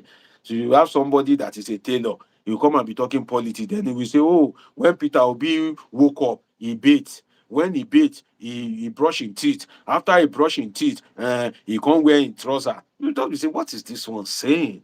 But I am a political scientist and I'm giving you raw data. Raw data. I hope the people in government, if they haven't seen this data, they should come and watch this video so that they know how to, quickly do things and receive sense. He said the policy of government. Did you hear him? That the policy of the US government is to make sure that Christians are not persecuted. That is the deputy of Donald Trump. Who is J.D. Vance? Let me tell you, if Donald Trump died today, God forbid, the person that will be sworn in as president of the United States is the person you just listening to. That is Donald Trump's political nest of kin, the Shetima of United States. God forbid, if anything happens to Bola Tinubu today and he kicked the bucket, God forbid, I'm not wishing him dead, immediately they will sworn in Kashim Shetima. That is the man you are looking at. J.D. Vance, Vice President of the United States. Let us listen to him one more time before I go and play you another video. I told you that I will bring you raw data. That's why when I started this live, I took my time to give you the analysis in such a way that if you have never sat in political science class in your life, even if you have never listened to news in your life, you will understand what I'm saying. Let us hear from J.D. Vance again, one more time. Then I will play you another shocking video that will blow your mind away. Let's hear from the US Vice President, J.D. Vance. If you are watching me, subscribe, turn on your notification button. Please shower me with love. You can press the love button as many times as you like. You can press the like button as well. Shower me with like, shower me with love. Belo Gwandi saying, you were born in Nigeria, perhaps to bring the desired change we all desire. Ah, my dear brother, that Nigeria matter, it tire me. I would open the phone lines, some of you already have the WhatsApp +55, right? That's the beginning of the WhatsApp. If you have it, definitely you can reach out to me. I have a link. Tell me if you want to call me via video link. I have a link that is not the link of the last video. The last video link will not work. Every live has its own specific link. So if you want to contribute to the topic at hand via video, tell me, let me call out the WhatsApp number for you. You say hi to me, then I will send you the link on WhatsApp. Then you can make your contribution and you will be seeing yourself live, live as you are seeing me in your various homes, offices, or wherever you are. Then you can make your contribution. You can also call me via WhatsApp, or if you call me via the link, that is via the YouTube platform direct, and it is more audible. Let us hear from JD Vance again before I play you another shocking video that will blow your mind. Victor Onyiruka.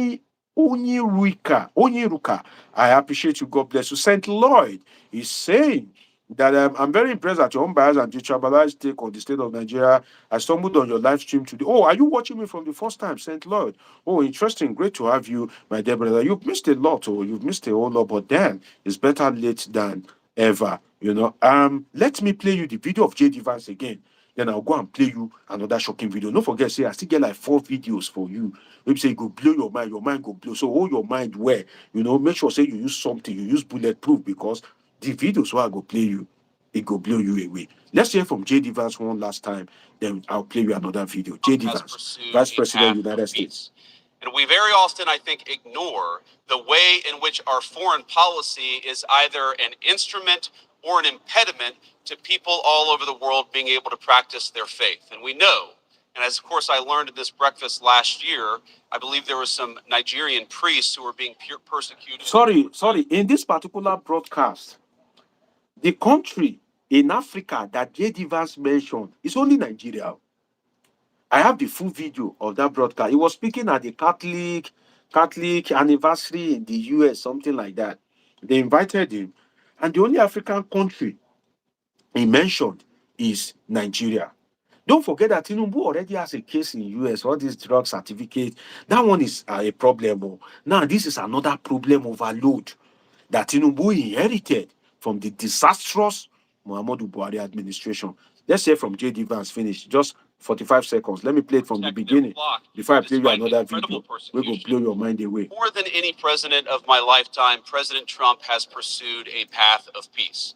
And we very often, I think, ignore the way in which our foreign policy is either an instrument or an impediment to people all over the world being able to practice their faith. And we know, And as, of course, I learned at this breakfast last year, I believe there were some Nigerian priests who were being persecuted and were trying to protect their flock despite incredible persecution. We know that some of the biggest groups that are persecuted all over the world today are Christians. And the Trump administration promises you that whether it's here at home with our own citizens or all over the world, we will be the biggest defenders of religious liberty and the rights of conscience. We will be the biggest defender of religious liberty in the mind of the United States. Tinubu and his government are aiding the persecution and killing of Christians who happens to be farmers in the north and people, you see, the likes of this one that talks anyhow, Wike or what's his name? Wike, we think he's talking about Peter Obi. He's the way US will deal with you. Go and ask Iraq. I featured in a research before as regards the US invasion of Iraq. As I am now, I can speak to you about US invasion of Iraq for the next 5 hours. I was in that research. US invasion of Iraq. If you know how the US operates, all these idiots, some of these idiots in government, you just look at them that, see, this narrative that the US is shaping, by the time they will act, okay, may God help Tinubu and the Nigerian government. Now, I want to play you the video of Bill Maher.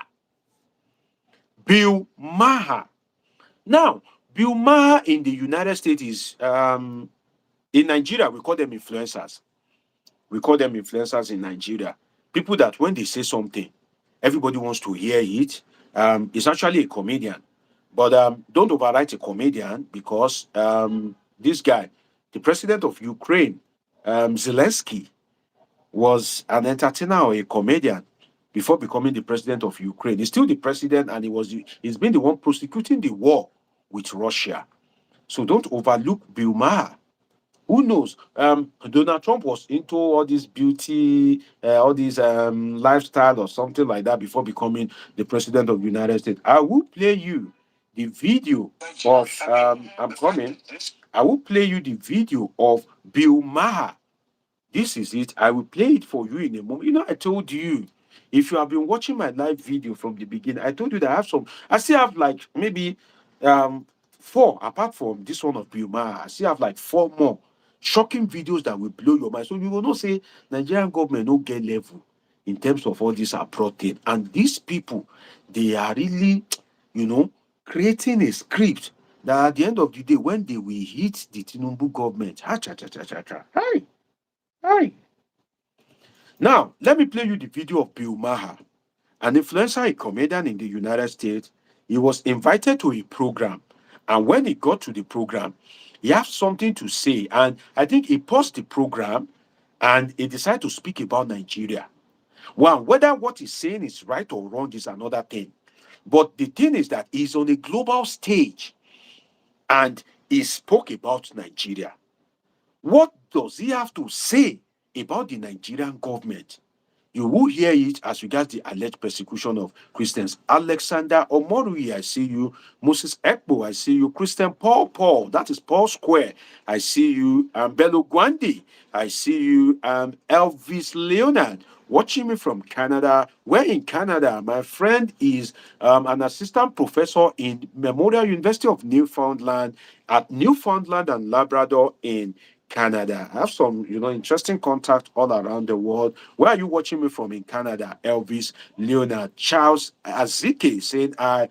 Biggie Clean Laundry is saying I. So if you want to do your laundry, I think Biggie is into clean laundry. What kind of clean? Oh, Vancouver, great to have you. Elvis Leonard. So Biggie Clean Laundry. What kind of laundry do you do? I'm giving you free advert, free of charge now.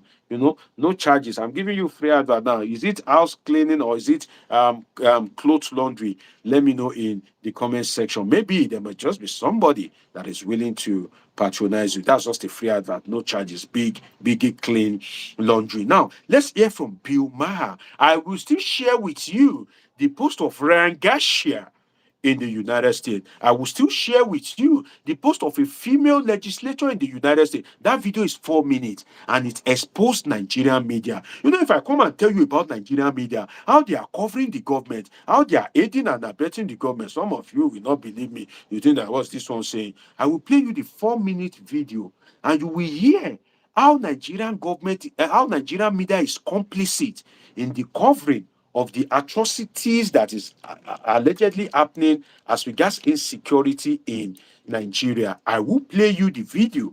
That's about 4 minutes long. But now, let me play you that of Bill Maher, who paused a show to speak about the government of Nigeria as regards insecurity. Ladies and gentlemen, boys and girls, man and woman, Bill Maher in the United States. Let's watch the video. Nigeria, I mean, the fact that this issue has not gotten on people's radar. Right, no one's talking about it. It's pretty amazing. If you don't know what's going on in Nigeria, your media sources suck. You are in a bubble. Not, and again, I'm not a Christian, but they are systematically killing the Christians in Nigeria. They've killed over 100,000 since 2009. They've burned 18,000 churches. This is so much more. These are the Islamists, Boko Haram. This is so much more of a genocide attempt than what is going on in Gaza. They are literally attempting to wipe out the Christian population of an entire country. Where are the kids protesting this? Thank you. Thank you. No one will talk about it, so thank you. Absolutely. Bill Maher in the United States. They asked him a question.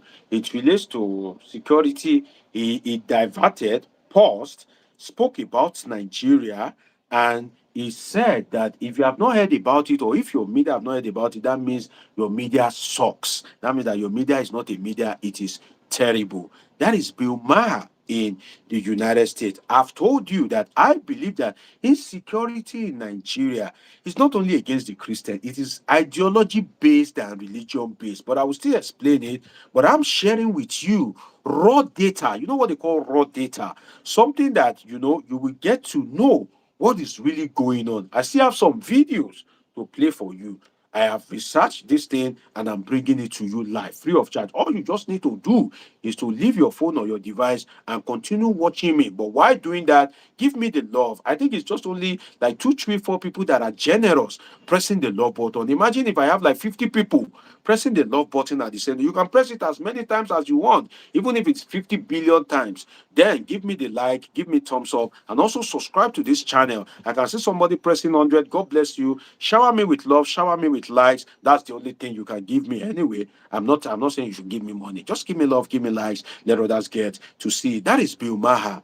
I usually play this video twice. I will still play you the video of Bill Maher again in case you are not able to flow with the American accent. You would hear from Bill Maher again what he has to say about Nigeria. Don't forget that the security of life and property is the primary responsibility of government, right? And my brother Jackson Joseph saying is in relation to natural mineral resources, period. No, it's not only about natural mineral resources. If you narrow it down to natural mineral resources, you'll be making a grave mistake in the sense that if you look at it, if it is about natural mineral resources, what's the natural mineral resources in Benue? The community in Benue, they are largely farmers, right? If you talk about Zamfara, you can say they have gold, but that's a largely Islamic community. If you talk about Jos, if you talk about Southern Kaduna, what's the natural mineral resources in Southern Kaduna? So it will be a lame argument if you just narrow it down to the exploitation of natural mineral resources. Now, that is a point, is one of the points, but not to narrow it down solely to natural mineral resources. No, the policy of the United States government at the moment is sympathetic to Christians, whether you have natural mineral resources or not. If they feel that Christians are being persecuted, they will come after you. Every government have its own policy. So if you just narrow it down to natural mineral resources, you won't be doing justice to it. Let me play you the video of Bill Maher again, then we go to another video. Nigeria, Let me start from the beginning. Nigeria, I'm coming. I want you to get it. And 1, 2, 3. Nigeria, the fact that this issue has not gotten on people's radar. Right, no one's talking about it. It's pretty amazing. If you don't know what Nigeria, I mean, the fact that this issue has not gotten on people's radar. Right, no one's talking about it. It's pretty amazing. If you don't know what's going on in Nigeria, your media sources suck. You are in a bubble. Not, and again, I'm not a Christian, but they are systematically killing the Christians in Nigeria. They've killed over 100,000 since 2009. They've burned 18,000 churches. This is so much more. These are the Islamists, Boko Haram. This is so much more of a genocide attempt than what is going on in Gaza. They are literally attempting to wipe out the Christian population of an entire country. Where are the kids protesting this? Thank you. Thank you. No one will talk about it, so thank you. Absolutely. There you have it. You just heard from Bill Maher. I've played you the video of Bishop Wilfred Anagbe. I've played you the video of J.D. Vance, Vice President, United States of America. Now I've just played you the video of Bill Maher. Now I will share with you the post of Ryan Gesha as regards this particular topic. Ryan Gesha is should I say so should I say the upcoming Anthony Joshua of United States. That is Ryan Gesha. He's a popular boxer in the United States. As people love Anthony Joshua in Nigeria, that they will say, "Oh, Joshua, Joshua, Joshua." They also love Ryan Garcia, and I will be sharing with you his post. This is the post. I will be reading it out for you in a moment. Ryan Garcia. You can Google his name. One of the boxers in the United States. He also has something to say. You see, when these people that I'm playing their videos and I'm reading their comments to you, when everybody is saying something and everybody is treating towards a direction, whether it is right or wrong, you need to be very careful. If you are not a thief and everybody is calling you a thief, then you need to be very careful. Because the day something miss, they will come to you. Let me read you the post of Ryan Garcia. It says, "Does anyone know how I can help the people of Nigeria? Christians are getting and eradicated at crazy numbers. If you haven't heard about it, go look it up. It's not. As Christians and just humans, we need to try to help." Now, a boxer in the United States, Ryan Garcia, you can imagine how many people are on his platform, his social media, and you just imagine it. How many people he has on his social media and for him to make this post, do you know how many people would have read that particular post and form an opinion about the government of Nigeria? That is why I said Muhammadu Buhari was a monumental disaster. Don't forget, I'm not the type that supports, any government, but the truth is, this problem was inherited by Tinubu. But the problem with Tinubu himself is that he has chosen to be a problem unto himself. He doesn't want to hear the truth. He will not hear the truth. And he himself lives as the numero uno, which is the number one. He has decided not to come down from Martin Olympus. No, that's a big English. He has decided not to come down from his high horse. He has decided not to come down from his high horse to see what is truly happening in the nooks and cranny of Nigeria and to come to the aid of these people. Just as I used the example of Kenule Saruwiwa in the Niger Delta, exactly similar thing is happening. And you may say that, well, all these people, they are saying lie. But the truth is that they are forming an opinion, a world opinion at that, against the government of Nigeria. I've played you the video of Bishop Wilfred Anagbe. I've played you the video of J.D. Vance, Vice President of the United States. I've played you the video of Bill Maher. I am reading to you the post of Ryan Garcia. Now, let me read it to you. It says, again, for the last time, does anyone know how I can help the people of Nigeria? Christians are getting slaughtered at crazy and eradicated at crazy numbers. I haven't heard about it. Go look it up. It's not. As Christians and just humans, we need to try to help. That is Rangesia, one of the popular boxer in United States. Now, let me give you an assignment. If you are watching me right now, let me give you an assignment that I want you to do later. Now, on this same platform, YouTube, Google Christian not Nigeria, or Google persecution, Christian persecution, Nigeria. Just those three words: Christian persecution, Nigeria. You will see some shocking videos. You will see videos that you never believed existed about how Christian communities were literally eradicated. You will see some shocking videos that you've never come across it before.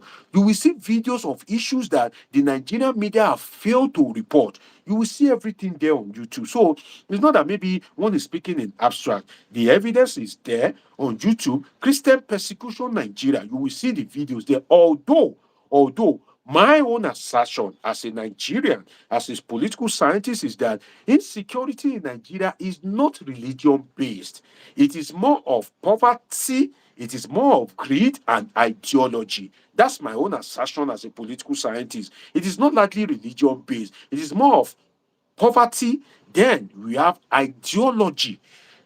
All these Boko Haram, all these Iswap, they are more ideological based than than um, thinking about what they will do to you, although you have more chance of survival if you are a Muslim. If bandits come to your community and they're shouting Allahu Akbar, Allahu Akbar, you have more chance of survival if you are a Muslim.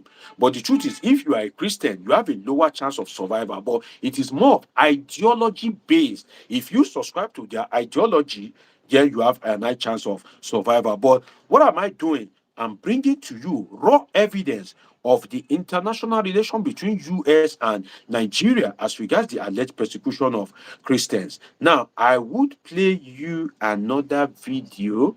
I'm coming just a moment, great people. Let me try and I want to go to a particular page to play you a shocking 4-minute video.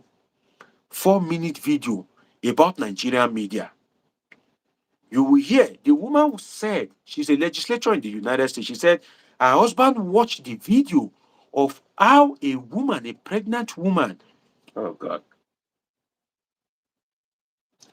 how the belly of that woman was ripped, and that particular woman, they took out the baby from her womb, and the rest is history. You would hear it from a US lawmaker. I will play you the video, 4-minute video, and how the Nigerian media is allegedly complicit. Now, this is just um, uh, um, an information just for you to be aware about Nigeria. And at the end of the day, if anything eventually happens tomorrow, if you hear that, oh, Trump or the US government did anything to Nigeria, definitely you know where that is coming from. I would play you the video. I have like 4 videos for you. See, this is one of the video, you know, as regards banditry in Nigeria. Let me see the minutes because I don't want to play video that is more than from. Okay, this is 1 minute 11 seconds. This is in the US Parliament, United States Parliament. Listen to it. You will hear from Andrew Scheer. Let me show you first before I play you the video. Look at it. Andrew Scheer. You can see him at the US Parliament. You can see him, right? A legislator in the US Parliament. Now, let us hear what he has to say about Boko Haramism in Nigeria and the alleged persecution of Christians. Don't forget that this is not an association in US. This is not a club. This is the lawmaking body of the United States. If the president of the United States want to act, this is the people that I will receive order from. And say, okay, you can go and do this against Nigeria. You can sanction Nigeria. They've already given him the go-ahead to impose crippling sanctions. Underline crippling sanctions. That is sanction that will cripple Nigeria. Sanction that will cripple the economy of Nigeria. Now, let me play you the video of Andrew Scheer on the floor of the United States Legislative Chamber. 1 minute 11 seconds. Let's hear what Andrew Scheer have to say about the government and people of Nigeria as regards Boko Haram. Let's hear from Andrew Scheer. The phone is locked. Let me open it again. Sorry, just a moment. I'm trying to. This is the same terrorist group. Okay, let me play it again from the beginning. Andrew Scheer, United States of America, what he has to say against the Tinubu government and why there may be serious trouble for the government of Bola Ahmed Tinubu and to share on the floor of the US legislative chamber. Let's hear from him. The Honourable Member for Regina Capel. Mr. Speaker, I rise today to bring attention to the tragedy Christians in Nigeria are experiencing. The deadly terrorist organization Boko Haram is trying to eliminate the Christian faith from Nigeria. This is the same terrorist group that kidnapped dozens of young schoolgirls and burned innocent civilians alive in cages. According to reports, over 3.5 million people have been forced to flee their homes. 3 churches are destroyed every single day. 7,000 Christians were massacred this year alone, and the faithful must now meet in secret or in burnt-out sanctuaries. Sadly, the world is turning a blind eye to the plight of Christians in Nigeria. There are no embedded journalists covering the violence. There are not daily updates. Politicians around the world are not asked questions about how they will respond. We cannot ignore this violence and tragic loss of life. We must speak out and shine a light on what's happening so that people can donate to relief efforts and provide support to those displaced by violence. To my brothers and sisters in Christ, we know you know the power of prayer. We will not forget you. Stay strong. Keep the faith. On the floor of the US, this is happening, and some idiots are in government. They can't even tell the president the truth. And some of them think that it is a joke. When even if it is a false narrative, this is on the floor of the United States legislature. Don't forget, it's like they bring the case to the Nigerian Senate. If Nigeria were to be a good country, they will be bringing the case of Togo, the case of Benin Republic. The Nigerian Senate will be discussing it on their chamber, how they want to deal with Togo or help Togo, how they want to destroy or rebuild Togo. Now, what they are discussing on the legislative floor of the United States is what you just listened to. All these things are happening, but you just have some senseless people in government that all their life is to steal money. The president has appointed you to help him. Mad people. How are they helping the man? Even the man is not even helping himself. Oh. Don't think I'm exonerating Bola Ahmed Tinubu. He himself, all we think of is to be bragging, focus on unnecessary things. But the man cannot read everything. The Minister of Foreign Affairs, are you bringing this to the attention of the president? I'm sure that this live that I'm doing, I'm sure that if there are people that have done such a live stream and bring such hard evidence, apart from me, maybe it should be maybe 2 or 3 other people, because it takes a lot of time to do this kind of research, to dig up all these things. It is very stressful. I hope that people in the presidency that are sleeping and all their life is how to steal money, I hope they are listening to this. I usually play you the video twice in case you miss any word the first time. You can listen to it the second time. Don't forget, I've played you the video of Bishop Wilfred Anagbe. I've played you the video of J.D. Vance, Vice President, United States of America. I've played you the video of Bill Maher, right? And I've read to you the post of Ryan Gershia. Now I'm playing to you the video of Steve on the floor of the United States Legislative Chamber. Let me take some comment from my people. Tell me where you are watching me from. Say hi to me before I play the video again. I see I have like 3 videos for you. 3 shocking videos that will blow your mind away. That's why be sure you are very strong. Be sure you have bulletproof, because I'll play you one video where a US legislator was exposing Nigeria media. And you will hear what that female senator had to say about Nigeria media. That video is 4 minutes long. Wait for that video. Don't miss it. You will know that Nigeria, just pray. That's what I can say. Let me read some comment. Let me take some comment from my people. Jackson Joseph, I see you. Claudia Eckling. I hope I got that correctly. Cicelo Duma. Kende Demide. I hope I got that correctly. Ogun Yoriju. Ogunyorichu Oluwaseun Emmanuel. Apologies if I mispronounce your name. Nigeria's name can be very ethnic. Tambo Miebi. I see you. Great to have you. Oyema Richard. I see Tambo Miebi say, left for me. I really want America to come straighten the government and the northern region. All those never do well imams. Onyema Richard says, see, it is show me your friends and I'll tell you who you are. The people in Bola Ahmed Tinubu cabinet define what kind of president he is. Well, I will agree with you to some extent because he appointed them. I can't say you didn't make sense. You make sense. But then again, they should try and help the man. They should help him. They are just finishing the man. You see, politics is so delicate that your greatest enemy is the one you are seeing every day. They should help the man a little bit. It's not a crime that the man appointed them. But what do we have? We have useless people. And I mean useless because I don't just want to mention some names. You see some of them when they appear on TV, they will be, in fact, there's even one that the day I heard he was a pastor before the Tinubu government, I was shocked. This is one person that once threatened Peter Obi's life right on TV. Some of you that follow politics, you would understand the person that I'm saying. He's one of all these APC stalwarts that once threatened Peter Obi's life. The day I heard that this man is a pastor, I nearly collapsed saying, what? Is that true? And he himself did not oppose that he was a pastor. See how politics, see how access to government can ruin people's brain in Nigeria. A pastor, because you are now close to the government, because you want the government to see you as a good person, you will come on here, you will be lying. I don't like to tackle people. There's not, it's none of my business. God has helped me to some extent. I don't have any friend, I don't have any enemy. But the truth is that some of the things that they say, if I'm to pick it up as a political scientist, they'll be telling barefaced lie. Barefaced lie. And I was looking at, is this the kind of people that Tinubu has? This man cannot succeed. If these are the kind of people that he has around him, he can't succeed. It's not a cause. It's just the truth.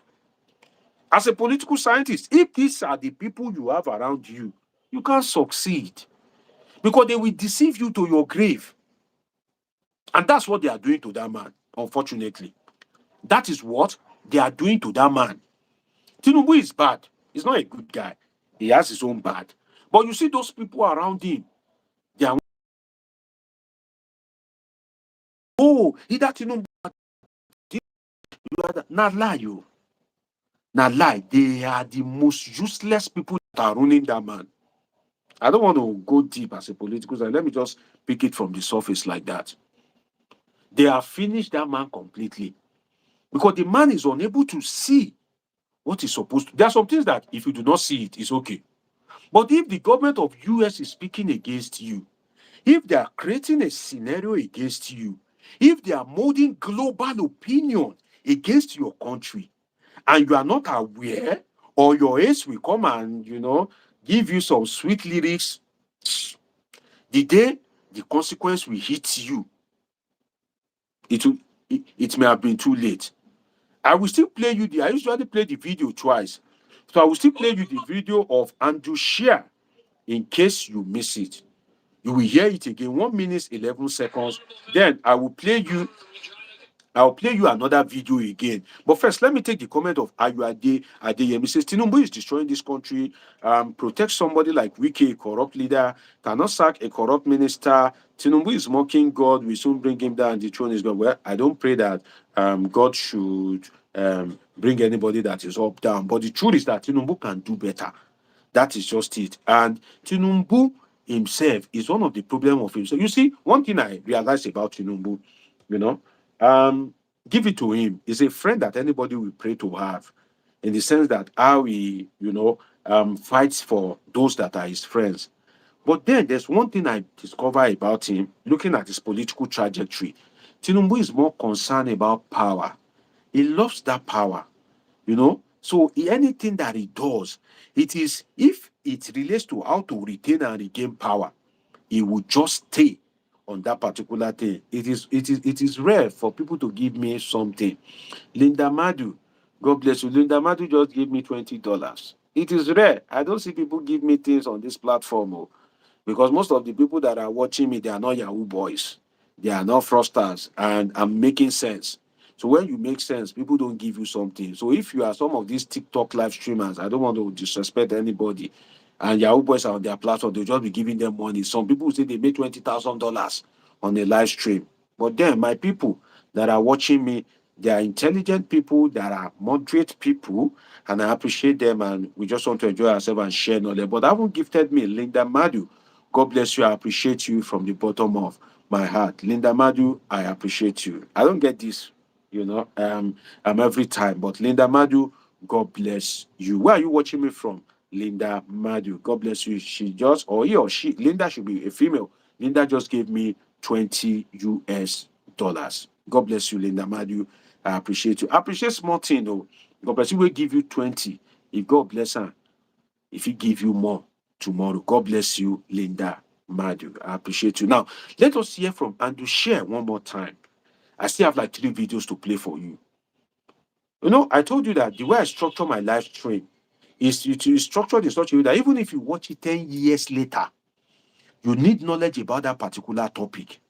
Whether you are a student, whether you are a researcher, whether you are a journalist, you will be richly informed about that particular topic. That's how I structure my live stream. God bless you. Linda Madu says she's watching me from Staten Island, New York City. God bless you, Linda Madu. Great to appreciate you. And trust me, I appreciate this from the bottom of my heart. God bless you, Linda Madu. Now let's hear from Andrew Share again. Then we go to another video that will blow your mind away. Let's say from Andrew Shah, just one more time. I have another video. I'm going to a 4-minute video later. After this Andrew Share, I'm going to inform you. I have a 12-minute video, but I won't play that one for you today because it will be too long. But I have one 4-minute video that will drive you crazy. And that will expose the Nigerian media and the complicity. Some of you don't know that some of these politicians, both in APC and PDP, they blank some news in the Nigerian media. They will just target some top media stations, and you will never get to it. It is what you hear that you will know. You will never hear such news. Why? They are packaging the news for you just to protect the government. I will play that video for you. I'm loaded when it comes to this thing. But first, let us hear from Andrew Share again before I play you another video. I usually play video twice. Let's hear from Andrew Shea, that is representing Regina, Regina Q Appel SK in the United States. Let's hear from that lawmaker. Then we come back for some great discussion. Let's watch him. Sorry, I need to start it again. Sorry, I want to start it from. Okay. Now, Andrew Shea, legislature on the floor of the United Chamber, the floor of the United States chambers. Let's watch him. The honourable member for Regina Capel. Mr. Speaker, I rise. Please, I need to say something, my people. Please, if you are watching me right now, please listen to this message attentively. Please, this is not the time to be watching me and you are just playing. We're talking about your country, the future of your country. Please listen to this attentively, because if you know what happened to Libya during Gaddafi, how the US finished Libya, till date, Libya is yet to recover. If you know how the United States government finished Iraq, till date, Iraq is yet to recover, you will fear these people. They are very dangerous. Let's listen to Andrew Shea. Just watch it from the beginning. The honourable member for Regina Capel. Mr. Speaker, I rise today to bring attention to the tragedy Christians in Nigeria are experiencing. The deadly terrorist organization Boko Haram is trying to eliminate the Christian faith from Nigeria. This is the same terrorist group that kidnapped dozens of young schoolgirls and burned innocent civilians alive in cages. According to reports, over 3.5 million people have been forced to flee their homes. 3 churches are destroyed every single day. 7,000 Christians were massacred this year alone, and the faithful must now meet in secret or in burnt-out sanctuaries. Sadly, the world is turning a blind eye to the plight of Christians in Nigeria. There are no embedded journalists covering the violence. There are not daily updates. Politicians around the world are not asked questions about how they will respond. We cannot ignore this violence and tragic loss of life. We must speak out and shine a light on what's happening so that people can donate to relief efforts and provide support to those displaced by violence. To my brothers and sisters in Christ, we know you know the power of prayer. We will not forget you. Stay strong. Keep the faith.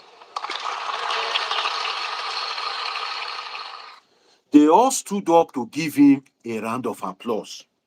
which is that if you watch US briefing, you will know that for them to give you a round of applause is know that they are subscribing to what you just said. Can somebody please help Bola Ahmed Tinubu?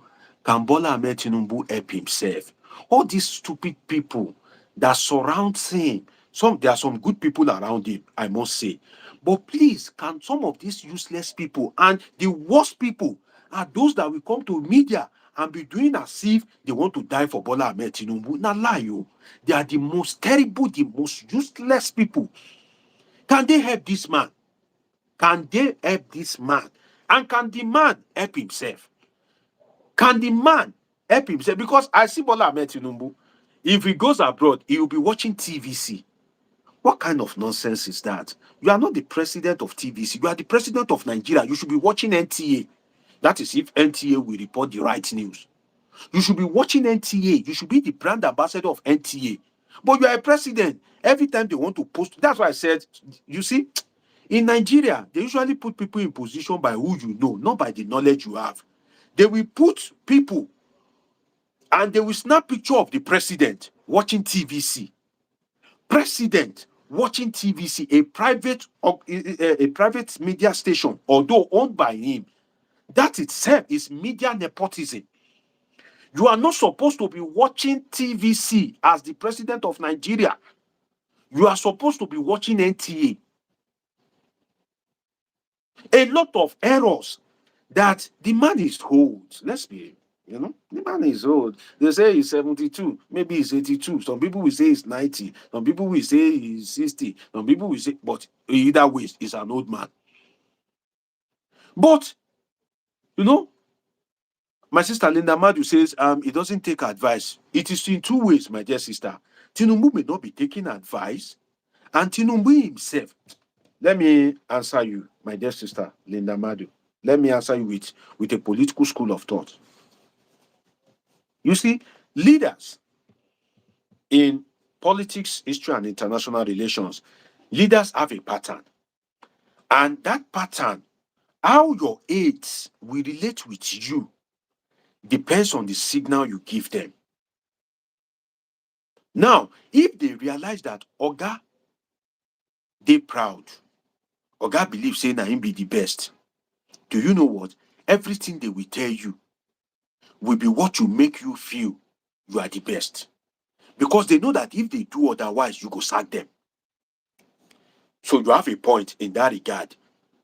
In the sense that if they don't study your personality, they don't look you say, Oga, Mr. President, they have code names for president. The DSS will have a code name for Bola Ahmed Tinubu, For instance, they can be calling him maybe leopard or snake or something. The Secret Service in US have a code name for Trump. If they want to talk about Trump and they don't want you to know, they will use that code name. Every president, every Secret Service of the country have a code name. So if the security agencies, if they see that you are the type that don't like the truth, if your hate, they see that you are the type that if they tell you the reality, you believe you are the best, you are so full of yourself.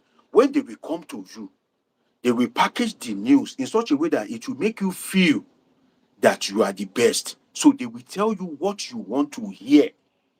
That is one. Another thing is that the hate themselves may tell you what you want to hear so that there will not be a policy shift, especially if that policy shift will affect their own economic investment and political interest. What do I mean by that? They know that if you take a decision on, let's say, rice now, and some of your aides or their girlfriend, not even your aide, can be their girl. You don't know that. See, politics and governance is so deep that a girlfriend of a governor can want to take decision that will change the life of people. I wish there are political scientists on this platform. It would have been more interesting for me. A governor can want to take the decision that will change the life of people.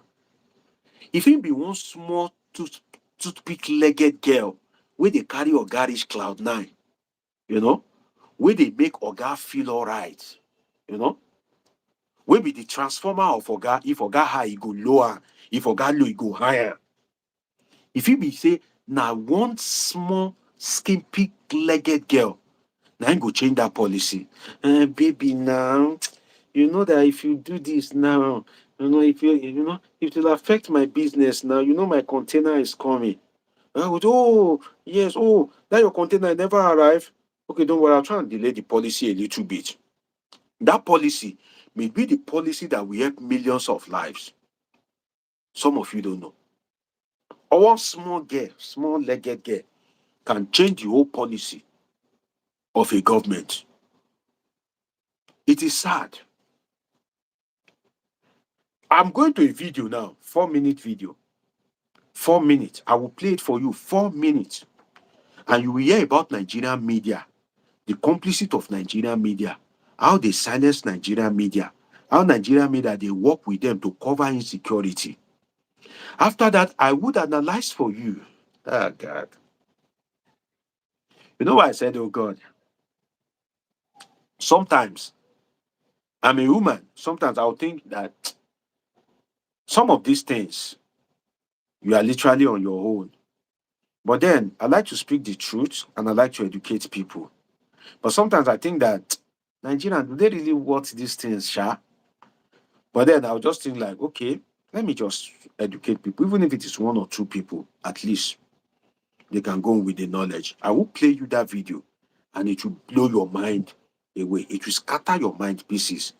Let me acknowledge some of my people in the comment section. Linda Madu, thank you again for the gift of $20. I quite appreciate you watching me from Staten Island in New York City. God bless you. If you are watching me, help me press the love button. Don't be stingy with love. Love is free. I didn't ask you to give me anything. It's not compulsory you give me, but help me press the love button. Let others get to see this video. Linda Madu, I appreciate your gift. Trust me, I appreciate it from the bottom of my heart. And please help me press the like button before we continue. Like, shower me with like, shower me with love. It says, Tinubu doesn't take advice from anyone. I think I've addressed that, and I've given you a school of thought in that regard. And Etel Obi Ezekiah says, I'm in the live chat, okay. Adeniro Akpara is saying hello. Ben Osa is saying, only a betrayer will fear the truth. Tinubu fear the truth like never before. Tinubu do not fear the truth. Tinubu knows the truth. What Tinubu fear is losing power. And all his action has been towards retaining power, whether it is right or wrong. Tinubu doesn't fear the truth. In fact, there are some truth that he knows.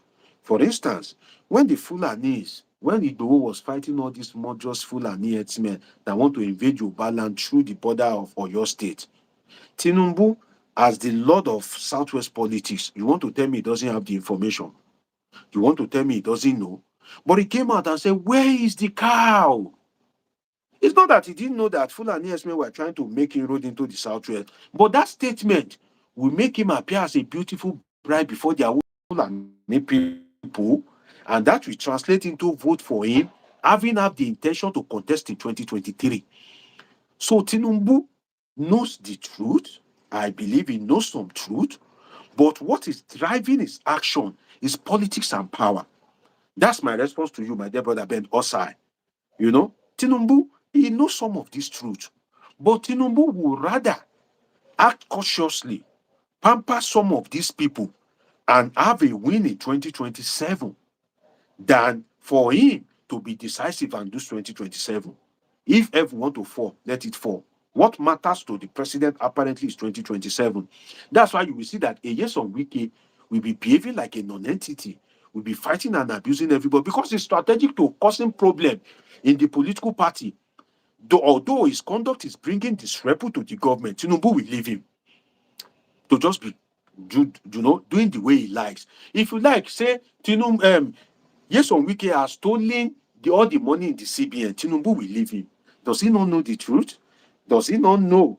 Has he not seen it? But has he not seen Wiki's character? Has he not seen that Wiki is a deficit to his government?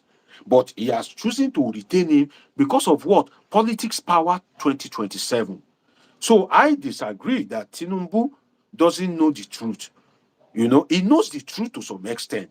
But what is guiding the president with profound respect to him is politics, power, and 2027. So that has not made him to be decisive in some areas that he ought to be decisive. But he can do it when they are not reasoning is matter. But now that US is reasoning is matter, some of you don't know that when they were oh God. Hi. Some of you don't know that when you want to become a president of Nigeria, there are external factors. There are external factors.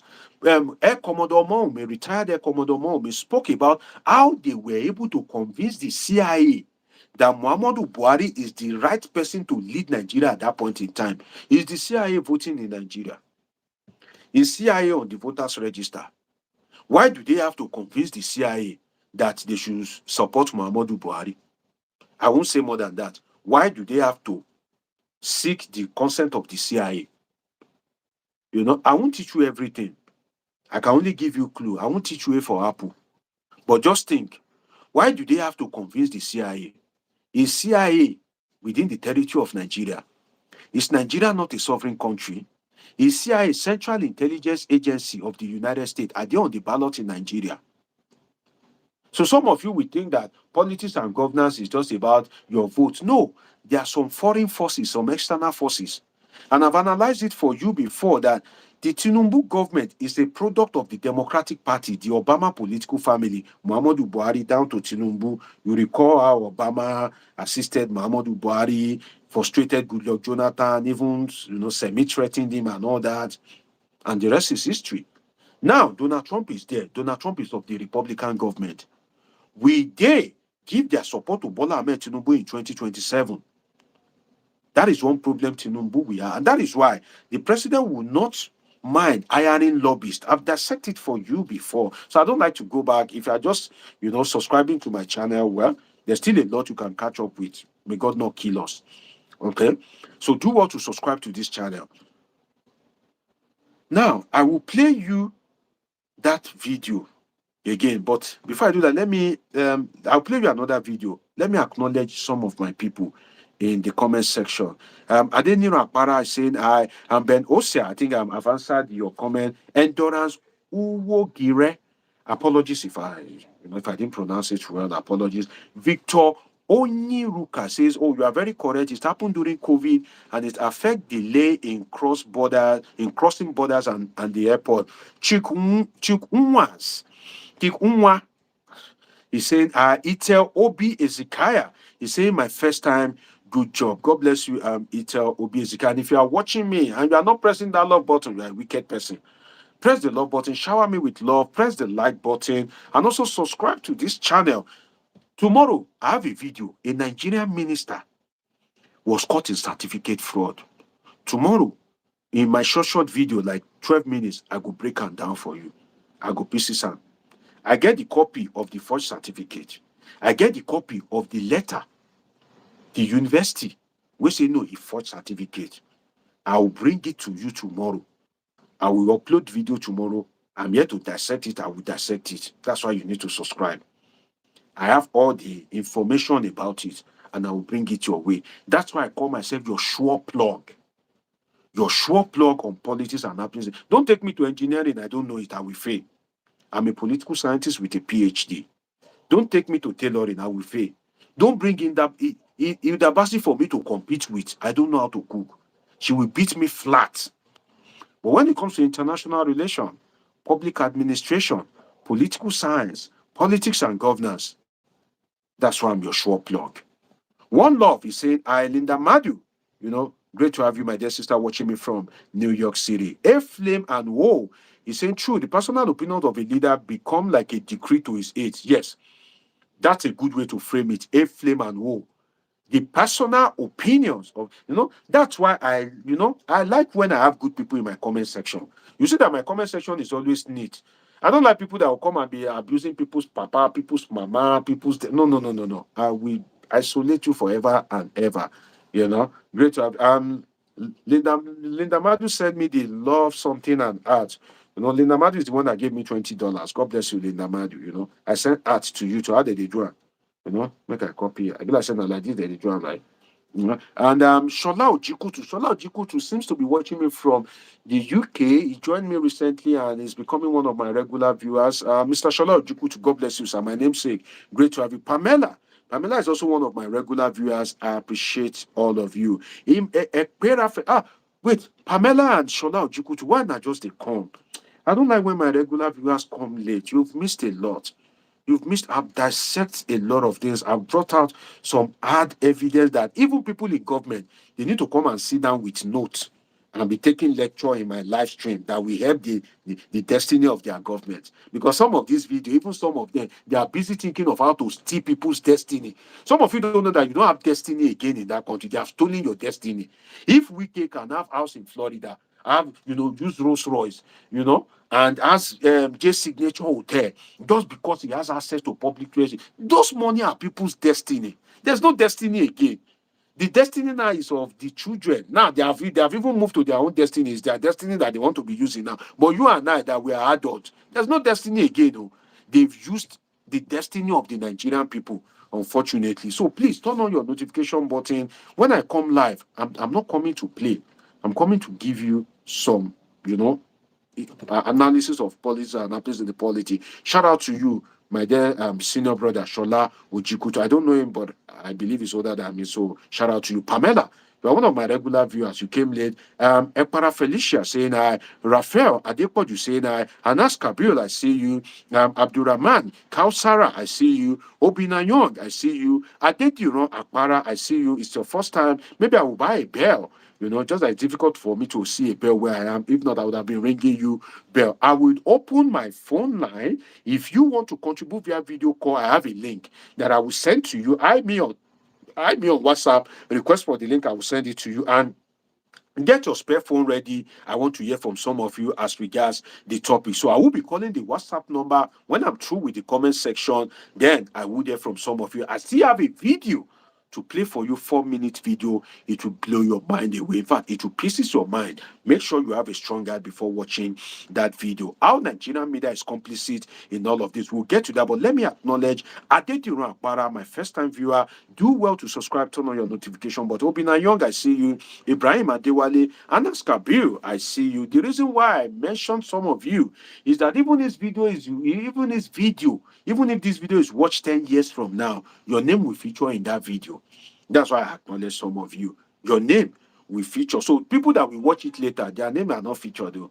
They are like by the roadside. But now I'm featuring you guys. That's why I'm acknowledging some of you. And as Kabila, I see you. Elvis Leonard. Elvis Leonard has been watching me for a while from Canada. I remember you said you are watching me from Vancouver in Canada. Elvis Leonard, I see you. Oguwiti Cyrus, he said, this is my first time watching your live stream. Seriously, I'm humbled by your genuineness with analyzing Nigerian politics. God bless you. I have a lot of first-time viewers.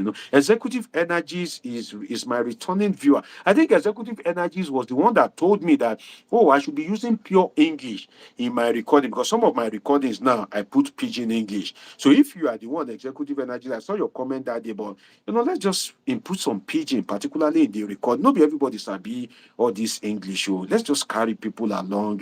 Let's give you hear pidgin. Some people know hear English. Why you don't let me speak pidgin small, so that people will know hear the English where you hear, they go feel hear me too. You understand? One love keep us together. My dear brother, Executive Energy, is great to have you. Shola Ojiku to say, I appreciate you so much for your analysis. Pamela is saying, I am now a future star. God bless you, Pamela. Lima Text, I see you. Akim Adekola, I see you. Now, let me call the WhatsApp number. You can call to make your contribution, but I still have a video to play for you. And hopefully, I want to analyze the occupational dimension and the location dimension. What do I mean by that? Occupational dimension, location dimension. I want to come from that angle as regards this topic as your sure plug, your favorite political scientist. What do I mean by that? Stay tuned. I will tell you what I mean by that. But let me call the phone line. If you want to call me via live video and you'll be showing on this video, that's a strong way to feature anyway. But make sure that if you want to call me, you have some nice things to say in terms of knowledge, so that my people can benefit from your knowledge. Someone called me yesterday, Barry from Italy, and he spent like over 1 hour with me, because we even went to other topics, and we're talking about Nigerians in diaspora, what Nigerians encounter. He has spent 20 something years in the United States, and I found his submission very educative. I had to give him time just so that my people can benefit from his knowledge. And that is why I had to suspend the live till to today, so that I can complete some of my analysis. So that's how generous I can be on my platform. The WhatsApp to reach out to me is +55 1399 666 6361. +55 1399 666 6361. +55 1399 666 6361. +55 1399 666 6361. Again, +55 1399 666 6361. If you need the link for you to join me live, just eye me on WhatsApp and say, oh, send me the link. I will send it to you. And when you click it, you'll be live with us. Moses Oshushino.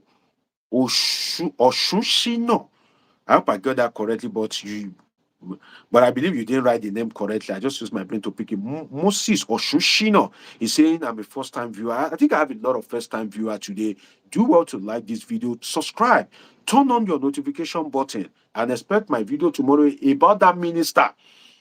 Will Bola Tinubu sack that minister that was caught with fake certificate? I have that certificate here. But I will not show you because that's not the topic. Subscribe, turn on your notification button. Tomorrow, I will show you. +55 1399 666 6361. +55 1399 666 6361. +55 1399 666 6361. +55 1399 666 6361. I almost missed the comment of my dear brother Jackson Joseph, an African. He says, great and incredible analysis have been given to us on this your live shows. God bless you, my dear brother. You are the one that make me give out that political philosophy for free. That philosophy, people may have benefited from it, but it was exclusively for you as my regular viewer. Who built the society? History books has the name of kings as the builders of the society. Is the kings truly the builders of the society? Why does the history books only have the name of kings as the builders of the society? The kings did not carry bricks to build the society. Is it fair for the history books to have only the name of kings as the builders of the society? Then there was a counter argument that, well, if the society had failed, history books will also have the name of kings as those who failed to build the society. If you miss that political philosophy, a very strong one at that, it took me about 2 years to even understand the debate of that philosophy that I just summarized for you. Do want to watch this live from the beginning, and you will see where I gave it out to my dear brother, Jackson Joseph. He made a comment, and I just, dash him with that political philosophy. If you want the analysis of it, it's in the earlier part of this live stream. Shout out to you, my dear brother, Jackson Joseph. God bless you. Avishek Chant Christ Church is also saying hi to me. Moses Okeke is also saying hi to me as well. And I believe you have the number +55 1399 666 6361. +55 1399 666 6361. Say hi to me. Request for the live link. This is the link. If I send it to you, you'll be live with me on this platform. You can see the link. YouTube go live. That is the link. If I send it to you and you click it, you'll be live with me on this platform. Akim Adekola is also saying, I God bless you, my dear brother. Asha Friday is also saying, I make sure you subscribe, turn on your notification button. Tomorrow you will hear from me as regards that minister with fake certificate. Now, before I get a call or request for link, let me quickly go and play you a video.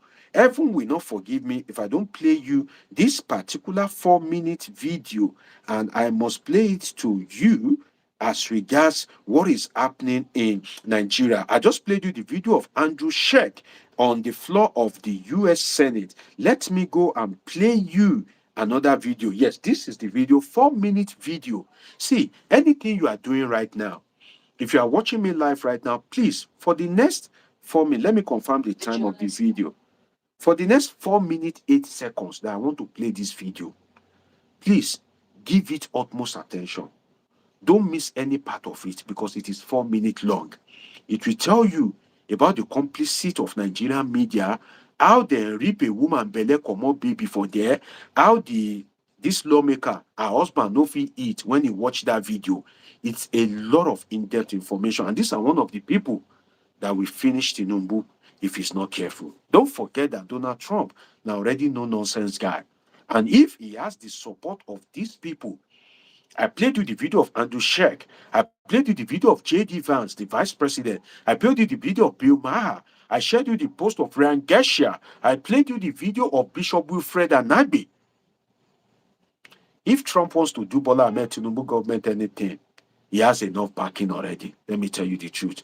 As an international relations expert and political scientist, he has more than enough backing that nobody will cry on behalf of Bola Ahmed Tinubu in his government or among the allies, who happens to be Canada, UK, France, and all these countries. And you would think that Nigeria is strong, not until you are dealing with a country like the United States. Go and ask Libya, go and ask Iraq. That's why I said people should help Bola Ahmed Tinubu, and Tinubu too should please help himself. Let me play you the 4 minute video. Please, if you are watching me now, for the next 4 minutes, 8 seconds, listen attentively. Don't send message to people. That's not this. The only thing you can be need is maybe to be tapping the love button so that others can get to see it, or you press like. Let us hear from this lawmaker. 4 minute video. Please, if you are watching me now, for the next 4 minutes, after the 4 minutes, it's okay. You can do anything you like. But please, 4 minutes, give me your time, give me your attention. Let us hear from this. Let us hear from this lawmaker. She was speaking about the complicity of Nigerian media as regards the insecurity in Nigeria, and now the government is allegedly colluding with the media to blanket some important information. She also shared some shocking security issues in Nigeria that you will never get to hear from the Nigerian media. Asas Viev is saying, I see you. Monday Ubong, I see you. Asha Friday, I see you. Subscribe, turn on your notification button. Let's hear from this US lawmaker. 4 minute video, I bring it live and direct to you. Let's hear from her. There was no Truth Nigeria. There was no media organizations. And you know what was happening to those people? To Lawrence and Masara Kim and all of them? Sorry, I need to say something before I continue. The reason why I said you should listen attentively is because I won't play this video twice. It's a 4 minute video. I won't play it twice because for you to see it, I need to raise my hand up as if I'm doing punishment so that you can see it. So I need to bear the pain for 4 minutes so that you can see and hear it. So I won't do that twice. If you miss any information from it, that's gone. That's why I said you should pay attention to it. 4 minutes is a very long time. Chineye Onyawu, I see you. Chineye is saying, I. Now watch the video, 4 minutes. I'll play it just once, and that is the end. Let's watch it. There was no Truth Nigeria. There was no media organizations. And you know what was happening to those people? To Lawrence and Masara Kim and all of them? The journalists sitting in the big capital cities, the big cities and in the capital, who were taking the line from the government and didn't have the courage or the integrity or the professionalism or the character or the motivation to go to those frontline villages. They just bought the line from the government that it wasn't really happening, and they bought the line from the U.S. State Department that this is nomadic tribesmen being forced to move from climate change. The Fulani are not really terrorists. Oh, the fact that they're Muslims got nothing to do with it. Because they're nomadic tribesmen, they're looking for other land. They're looking to go somewhere, and that's forcing them to clash with the Christian villages. Nonsense. That's absolute nonsense. That is just an example to you of how climate... Sorry, please don't send me a message now. Let my people enjoy this video. It's a 4 minute video. Let me reverse it back a bit. You hear the woman say nonsense. Absolute nonsense. She's giving some very important information. Let's continue. I will reverse it back a bit so you know. From the U.S. State Department that this is nomadic tribesmen being forced to move from climate change. The Fulani are not really terrorists. Oh, the fact that they're Muslims got nothing to do with it. Because they're nomadic tribesmen, they're looking for other land. They're looking to go somewhere, and that's forcing them to clash with the Christian villages. Nonsense. That's absolute nonsense. That is just an example to you of how climate has been used as a scam. I mean, it's not just fake, it's much worse than that. All of these systems that are being implemented that are so profoundly dishonest, they're systems of control. How do we control the people, control the information and the narrative, and then have that as cover to do whatever it is that we want to do?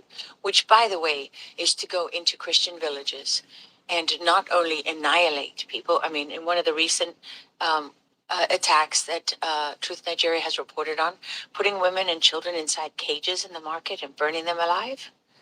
I mean, I was sitting down to dinner in my hometown in Texas one Friday night years ago. My husband was with me. It was when we were trying to get the sound of freedom was being blocked because people didn't want child trafficking to be a conversation. Everyone helped get that movie put out. And I got a video. I showed it to my husband as we sat down. He couldn't eat. And it was a young 18-year-old, 17, 18-year-old girl from Nigeria who was pulled from one of the villages. And as they were slicing off her head, they were digging her baby out of her tummy. And she was well advanced in pregnancy. That's the reality of what, when you put those numbers up and you go before your colleagues in Congress and you put those numbers forward. Sorry, did you hear what she just said? That's the number.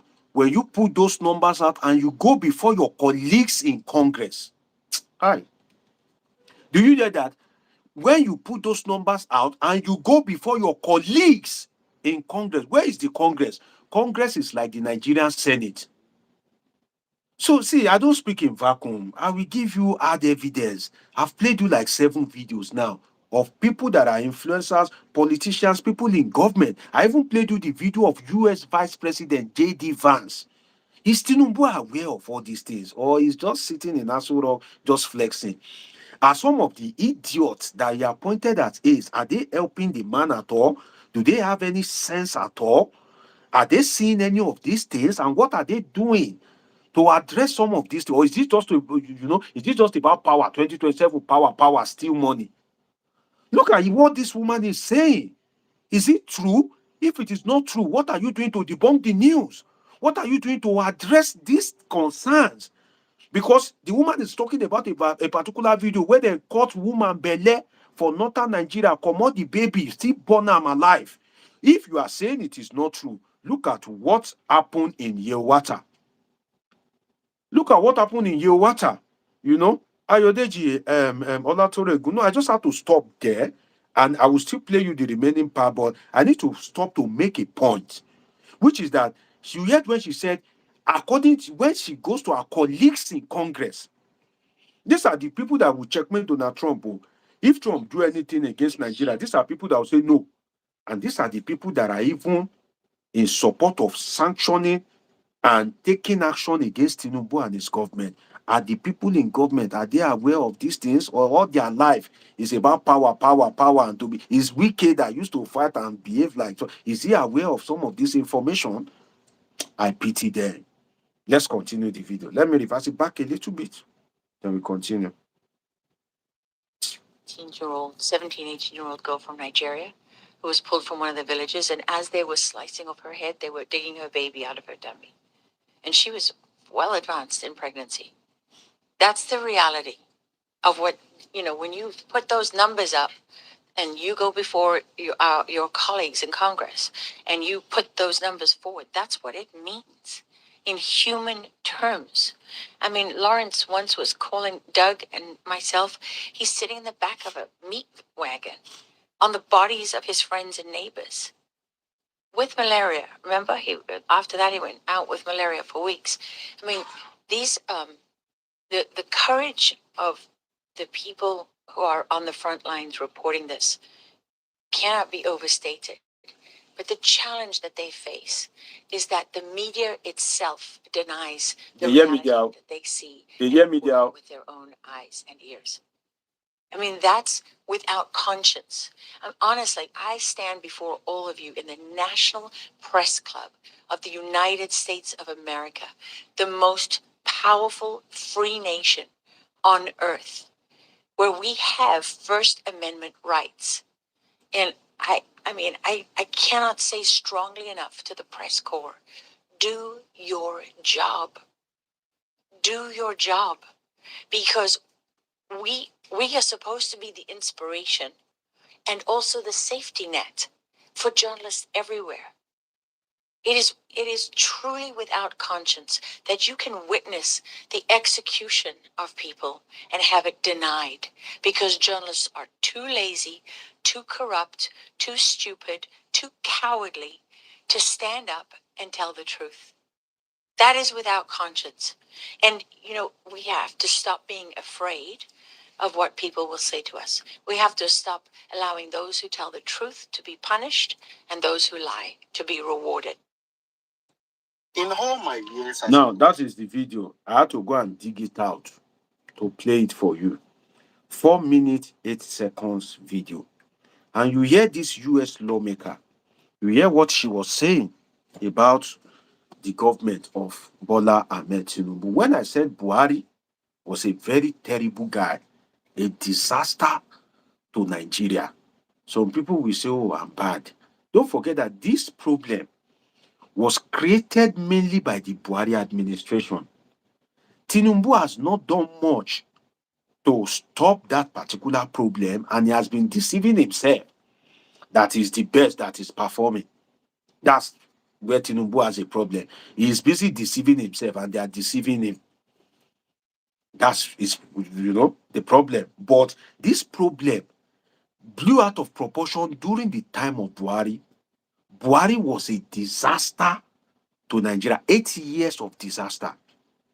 He paid me say the man die. If or not die, if for they are alive. You see all those burial that Tinubu is doing. Tinubu is doing it for political correctness because he knows that some of the Buhari followers, Tinubu is more political than governance. When you say you are more political than governance, what do you mean? Politics, how to retain and regain power, drives your emotions, drives your decision than satisfying the people you are governing. What will make you retain and regain power? Now that thing you go do. So he knows that giving Buhari a befitting burial, eulogizing him, not criticizing the Buhari administration is his roadmap to 2027. So he would rather follow the roadmap rather than for him to go and lose in 2027. But this problem is not a Tinubu problem. Let me be clear with you on that.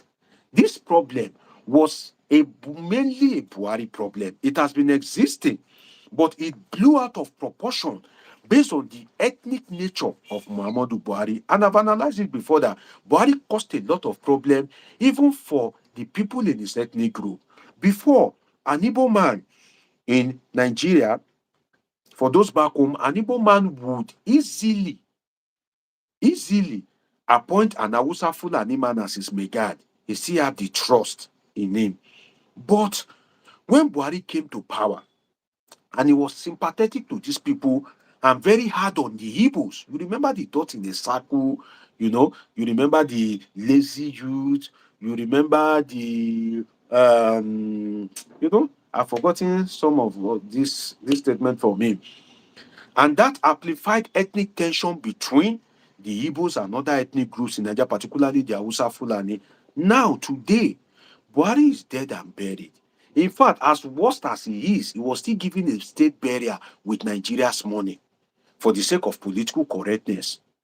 Buhari now is gone. He is decaying in his grave now. It is between him and his God. But you know the people that are suffering the effect of Buhari's policies and his over-ethnic ways? It is the Hausa Fulanis that don't have anything. People that are supposed to be given all these menial jobs, people don't trust them again. Because why? The Buhari government was over sympathetic to the cause of these people. People now began to see them as enemy and they are no longer free with them. That is why I will never support Bola Tinubu if he does anything over Yoruba or something, despite the fact that I'm a Yoruba man, matana. I'm 100% Yoruba, undiluted, father side, mother side. I've seen the world and I have some good knowledge about the world to know that if you try to be nepotistic, all this Yorubanization, all these things, you will use it to ruin the people. And that is why all this Yoruba Igbo, all this Igbophobia that they are doing, they are already putting bad blood in the mind of a young Yoruba man, a young Yoruba child, all these Igbos, Tinubu presidency will come and go. He may eventually win. Obi may never be the president of Nigeria. He may be declared the winner in 2027. I mean, Bola Ahmed Tinubu, and he will reach 2031. He will go. But the effect of this Igbophobia that they are creating, that effect will live with Nigeria for the next 50, 100 years. By the time Tinubu will finish his presidency, if you create problem between the Yorubas and the Igbos, all those small, small children now that they are hearing about, oh, Igbo is bad, Igbo is this, despite the fact that these people, they are not the people that are the problem. Igbo people contribute. See, I grew up in Lagos before I have opportunity for a diaspora experience, both education, living, and working. Now, Igbos are the type that contribute meaningfully to the economy of any society. Go to Lagos. They are the one that will rent good house. They are the one that will buy fast cars. They are the ones that will rent your shop. They are the ones that will pay tax. But there are some ethnic group that you will never see them to rent a house. There are some like that. They will either be sleeping under the canopy, under the shed, find a space to be selling. They won't rent a shop. Majority of them. So in that instance, why would you now create Igbophobia? You would think that, oh, they are just doing it that. No, the consequence, I'm telling you as a social scientist, will come back and live with us for a very long time. And it will be disastrous. While I was in secondary school, I still remember some of my classmates, they are Igbo people. Some of my classmates, they are Igbo people. There is nothing in this world that make me ever feel threatened or make me ever feel inconvenient with their presence while I was in secondary school. I still remember some of their names. One is bearing Jude, one is bearing John. I can still remember like 10, 15 names. In fact, my principal in school at that time was an Igbo woman. Igbo woman. But now, because of power, because of politics, you are creating Igbophobia. You are demonizing Igbo people.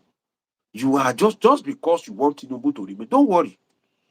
Yes, 2031, he go remain in power. Yes, 2031, he go come out, Abi. But that effect of what they are doing now will live with Nigeria for like 100, 150 years. And that is why, if you are the type that, you are an Igbo man, you are blind in your orientation, nothing is good about Hausa Fulani, nothing is good about Yoruba people. It is stupidity. First class stupidity. If you are a Yoruba man and you look around you, your problem in life, it is only Igbo people that is your problem. It is Hausa Fulani, you are a very stupid person. If you are an Hausa Fulani and you think that, oh, nothing else is good about another tribe, then you are a very useless person. So politicians will do anything just to retain and regain power. But the consequence of the action will live with you. You will not only suffer it, your child will suffer it. If you are an Igbo man or you are a Yoruba man, and when your child is being born, it has been destined that the person that will help this child in the future is an Igbo man. You join them to be creating Igbophobia just because you don't like Obi, just because you want Tinubu to be president, even if it's the worst, you just want him to remain there. Just because you don't want Atiku Abubakar to be president, you don't want Rabi Kwakwanso, you don't want any of these presidential candidates, just Bola Ahmed Tinubu because he's a Yoruba man. That's all. You don't have a special market. It's okay. It will be there maybe to 2031. But at the end of the day, you have ruined the destiny of your child because an Igbo man can never trust that your Yoruba child that is growing up. If that child has been destined to be held by an Igbo man, you have finished the destiny of that child. In fact, you yourself, if you be saying an Igbo man will give you country and will help your life, you have ruined your own life. Bola Ahmed Tinubu, you cannot move close to him by 100 meters. That Abike Dabi or what's her name, you cannot move close to her by 10 meters. You will ruin your life. If you're an Igbo person, that because of Peter Obi, you can still kill and destroy. Obi no know your papa. Obi no know your mama. You cannot move close to Obi by 100 meters. He no even sabi you. Why are you destroying? Why are you hating your neighbor? Why are you hating people? Why are you, over ethnic? It's nonsense. You'll be over ethnic, but you go to Canada, you go to US, You go to UK, Obama will become the president of America. You'll be happy. Oh, black man. Oh, he's now in charge. Ngozi Okonjo-Iweala will go and be the head of WHO. You'll be happy. Oh, despite the fact that Nigeria is not so much of a vibrant country, a Nigerian emerge. But when you see another ethnic group, you go crazy. Is that not madness? Is that not madness? Look at the testimony of this woman. I have another one, 12 minutes, but I won't play that one. I would, maybe upload it tomorrow. That's why if you are watching me, you are here to subscribe to this channel. I will upload that one tomorrow. Do we hear some graphic information? The man was, talking about some of the things that happen. I'm sharing some of these things, maybe by luck. Some people in government can get to see some of these things because they have, me now, I get different visa. Thank God for my life, right? But there are people that don't have visa. They don't even know where to go to. Nigerian politicians, they have second citizenship. Some even have third citizenship. If you ever support a politician blind, I pity your life. And your mama and papa, they village. Nigerian politicians, they have second citizenship, fourth citizenship. If anything happens, they don't go. Have you forgotten a video that made the round some time ago of a doctor in the United States who a Nigerian politician contacted? The doctor, the video went viral that time. The doctor said the Nigerian politician has bought 2 houses already. Now I want to buy the third one. The doctor now said that, why you won't buy another? He said, this government, we don't know where they go. We don't know whether they go even let the man finish the government, or maybe the man go even return. So anything we have to gather now, make a cuckoo gather. And so if anything happen, we know say I dey safe. The US doctor is a man. He was sitting in a car wearing this blue, doctor or nurse attire. The video went viral not too long ago. And that US doctor said that he told the man, I'm sorry, I can't help you. Because the man was filled with guilty conscience. Imagine, what job can you ever do?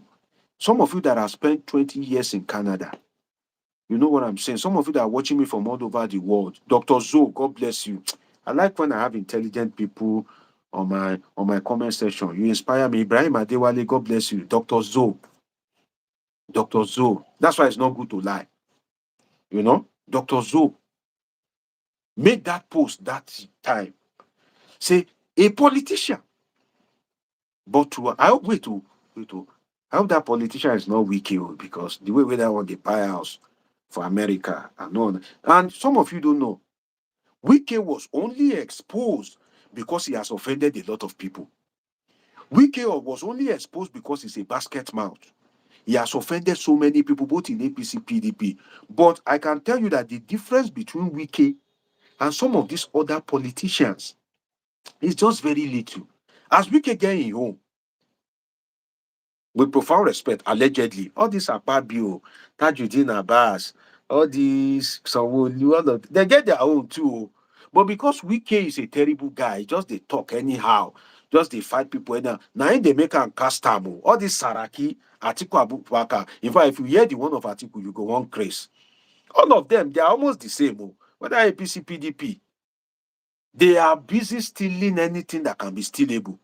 So no be say anybody dey righteous. So the reason why Wike dey inside fire, because into they put people inside fire. You will go revoke C of O, collect people land allegedly, give to your friends and family. You just dey give land to your children. Now you go insult Atiku. Now you go insult Goodluck Jonathan. Now you go insult Peter Odili. Now you go abuse Dino Melaye. Now you go abuse Rotimi Amechi. Now you go fight this one, fight that one. You abuse Peter Obi, insult this one, criticize this one. Definitely they go, they go throw your pass. They go leak your secret too, because some of these people, they know themselves.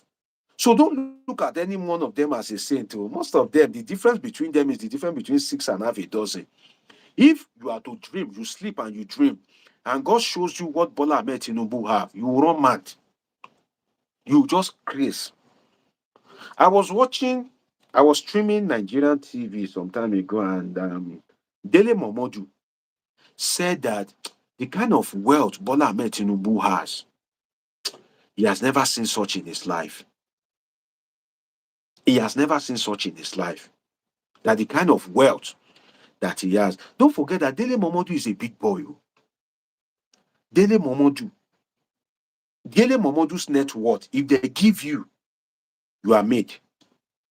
Dele Momodu chopped money, media money, when there was no social media. If you do not appear on Ovation, you no be human being. You never get money. Billionaires were struggling to appear on Ovation magazine where there was no Facebook. So Dele Momodu, as if he just this stingy or conservative, now big boy. Oh. Dele is a big boy. A very big boy. But for big boy to acknowledge, say, Tinubu money, I've never seen such in my life. That shows you what Tinubu has. Through allegedly power, politics, and governance. Atiku Abubakar, Obasanjo said it, that what this guy had, do you think that is easy? Go and contest for election. I swear, one election can wreck you for the rest of your life. But Atiku has been contesting and recontesting. Where did they see the money? And I will now pity people that you graduate, you don't get job. Your papa, he work, they never even pay him pension. You want to die for Atiku, Obi, Tinubu, I pity your life.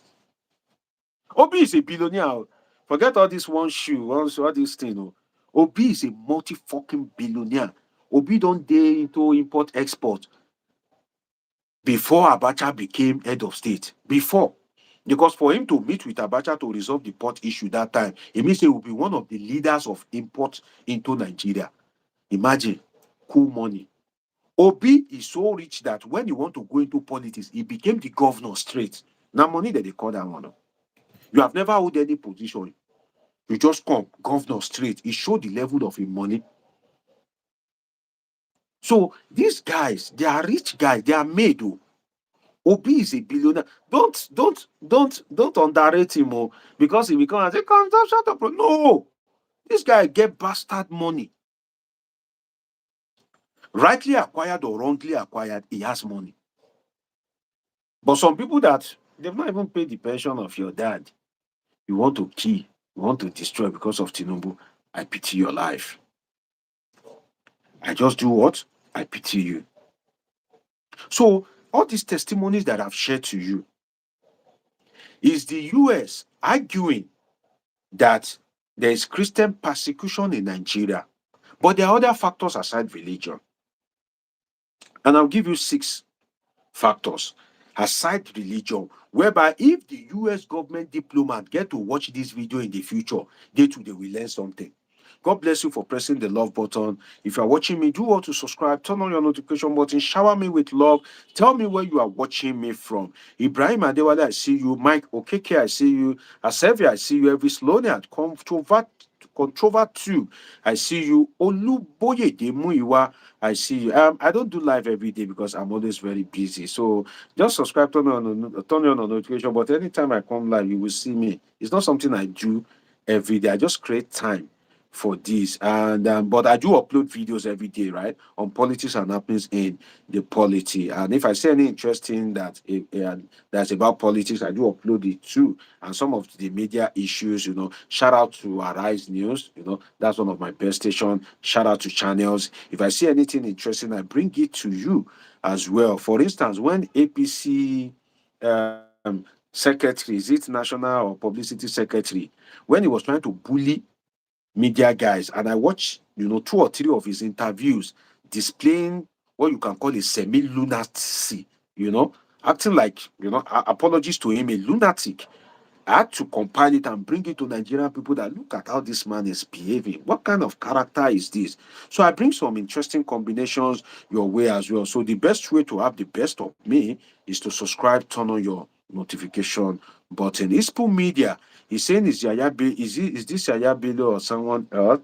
And Lawrence Ide is saying, good evening. Why are you watching me? Frederick Olatoye is watching me from Lagos.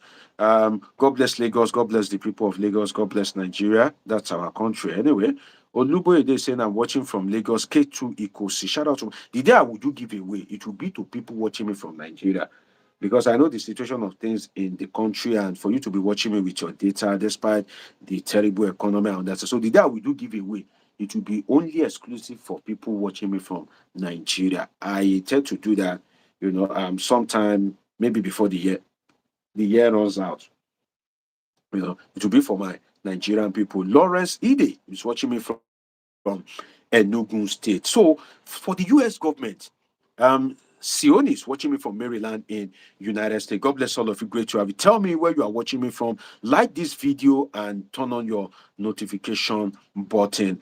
Jackson Joseph, I'll come to your comment in a moment. But for the US diplomat, you are not absolutely correct that insecurity in Nigeria is just based on religion or land acquisition. It's just based on religion. No, there are some other issues, and one of them is land dispute. And that relates to the farmer elders crisis, land dispute in terms of gaining territories, climate change, and all that. That's an issue. I'm just giving you the bullet point. There's climate pressure. Climate pressure is also one of the issues. So the US government is not absolutely correct that it's just about religion. No, it's not just about religion. There's climate pressure as well. There's a weak and biased government. Just like I explained about the Buhari government. A weak and biased government is also one of the things contributing to this issue. So I hope the US government can also educate themselves thoroughly for them to have the right perspective. I'm not saying Christians are not killed. I'm not saying there's no insecurity, but it is not just about persecution of Christians. No, the people that are dying, they may be circumstantially, by circumstance, they may be Christian, but there's more to it than religion. One of it is weak and biased government. Another one is ungoverned spaces. There's a lot of ungoverned spaces in Nigeria. In fact, let me speak on that a bit. There is 4 levels of government in Nigeria. I've made that assertion before as a political scientist. In Nigeria, you recognize 3 government, 3 layers of government. But no, it's not 3. There's 4. Or should I even say 5? One is the federal government of Nigeria. God bless you for pressing the love button. I don't know who you are, but God bless you. Press the love button. Let people get to see this video. It will get to as many people as possible. Press the like button if you are yet to subscribe, if you are yet to, and turn on your notification button. Now, I just gave you an assertion, and I need you to listen to me attentively. There's 5 layers of government in Nigeria. 4. The 4th one, I won't call it government, but let's just say 5. Right? Let's say 4 plus 1. Let me put it like that. Controvert Tube is watching me from Port Harcourt University. Oh, Nana be the wicked sons. Oh, God bless you. Monday Ubong is watching me from Iket. And maybe that's in maybe Akwa Ibom or Cross River. God bless you. Sunday Wosu is watching me from United States. And Jackson Joseph, yeah, I know you are watching me from London, United Kingdom. Now, there are 5. Let me give you this as a takeaway. Number 1 is the federal government of Nigeria. Federal government of Nigeria, that's number 1. Number 2 is the state government, your respective state government. That is number 2. Number 3 is the local government that you already know. Right? You already know. Local government, federal, state, local. But there's number 4. Should I tell you? Number 4 is the street government. Street government. And most of the people in this category, they survive based on what we call informal economy. But that's an analysis for another day. And that's why I say, if you want to get the vibe, just subscribe. Don't worry. I'll come up with the analysis broadly on another day. Street government, which is that people that now street that they survive, that they rob, that they steal, that they kill, that they destroy, Now street government, all these bandits, they are street government, They fall under the category of street government. We say that they collect tax. Bandit, they collect tax. Say, pay me this tax. If you don't pay me, they don't burn you and make you go farm. And you go pay the tax. That's street governance. There's another one, which I won't call a government, but let's just add it. That's why I said 4 plus 1, which is ungoverned spaces. Oh, God. I shall allow you people to be in a political science class. All this brain, why just they give you now? Some of you, you know, not even feel appreciate me. Just press the love button. You know, not pay me for this life. Just to press like, it did difficult for some people. Chat. Linda Madu, I see you say brilliant analysis. God bless you, my dear sister. Now, Linda Madu give me money today. She give me $20. Let me thank her. Thank Linda Madu for me. God bless you, Linda Madu. Mm, I appreciate it. I know nobody they give me anything, but Linda Madu give me. God bless you, Linda Madu. I see you, Emmanuel Adebanjo, watching me from Houston, Texas. And after said, we say, what about office of the first lady and first son with daughter? That's a one drag me to another analysis. Make I leave that one. You know, ungoverned spaces. Let me break it down for you, Linda Madu. Let me give you this analysis, my dear sister. You know, that ungoverned spaces that I said. Let me break it down for you a little bit for you to understand very well. There's highly governed spaces that if you're opportune to be in that place and you are not a Nigerian, you will think that Nigeria is highly secured. Highly governed spaces. If you go to the State House, if you go to the capital city, if you go to Aso Rock, before you move from maybe this location to this location, you see police station, you see maybe a military guy, you will see police, mobile police, the normal conventional police. You may even see DSS operating codedly. You won't know, you know. DSS have a lot of covert operations, but I wouldn't like to expose some of them. That would be too bad. But there's a way that if the DSS may be living next to you, you won't know. You won't know. A DSS may be living next to you, you won't know. There's a way they do their operation, but let me not speak about that, okay? For purpose of just security sake. So there are highly governed spaces. You feel they drink for club, where we say the guy where they spend money by your side, now DSS guy, you don't know. So shout out to DSS, that they try, and they tell you. It's just that the load is too much on their neck. But these guys, they try. It's not easy to be a security agency in Nigeria. Shout out to them, great guys. Shout out to police, military. They're doing a lot of work. Politicians will create problem for them and expect them to solve it. Is that not a disaster? There's highly governed spaces, whereby if you rob around there or you steal and kill, the security agencies will grip you. You cannot escape it. You are gone. The VI of this world, the Ikoyi, the Bodilon, where Tinubu stays in Lagos, Aso Rock, Maitama in Abuja, go to maybe around the State House in Port Harcourt. There may even be coded security cameras, you don't know, highly governed spaces. There is averagely governed spaces or medium governed spaces. You see, these places are, if something happen, it's like maybe 60-40 or 50-50.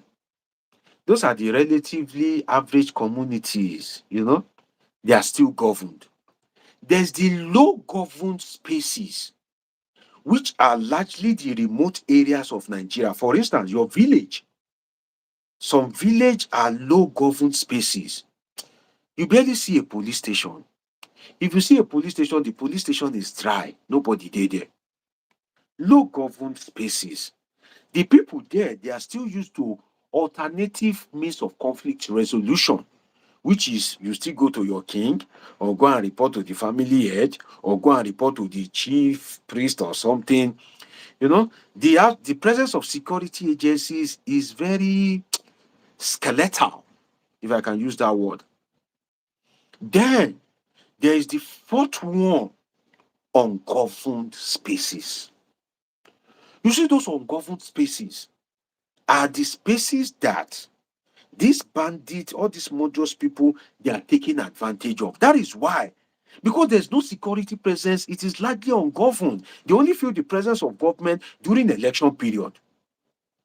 That's why some people will come and say, oh, we want to protect you. Just as Lakurawa bandits gained access to communities in Sokoto State, they were ungoverned spaces, largely ungoverned spaces. They were suffering. These bandits came and said, we will protect you. And they were protecting them, and they eventually became a terror on their neck. ungoverned spaces. Now, if you have been opportune to travel Nigeria by road, you will know that there's a lot of ungoverned spaces in Nigeria. Politicians will be the one to run that country because the security architecture is largely monopolized by the politicians. A senator want to have 5, 6, 7 policemen. He wants a policeman that will be guiding his wife. If his children are going out, he wants a policeman with a rifle to be in that car. He wants a policeman in his house in Abuja. He wants some police and DSS in his house in the village. They have monopolized the security architecture of Nigeria.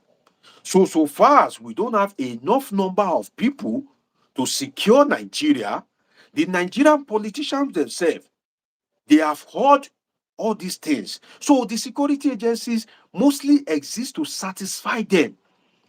Let me give you an example, very practical one.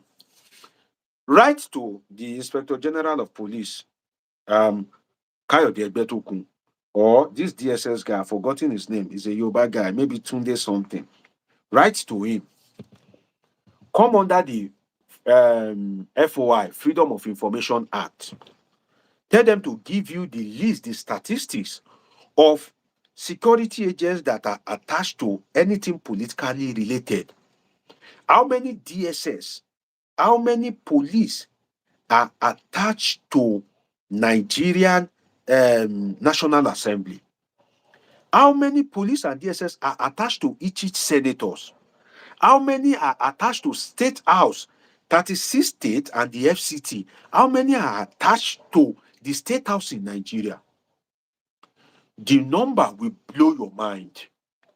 How many security agencies are attached to the over 300 House of Representative members? Don't forget, say, as they get their own, commissioners too go get their own.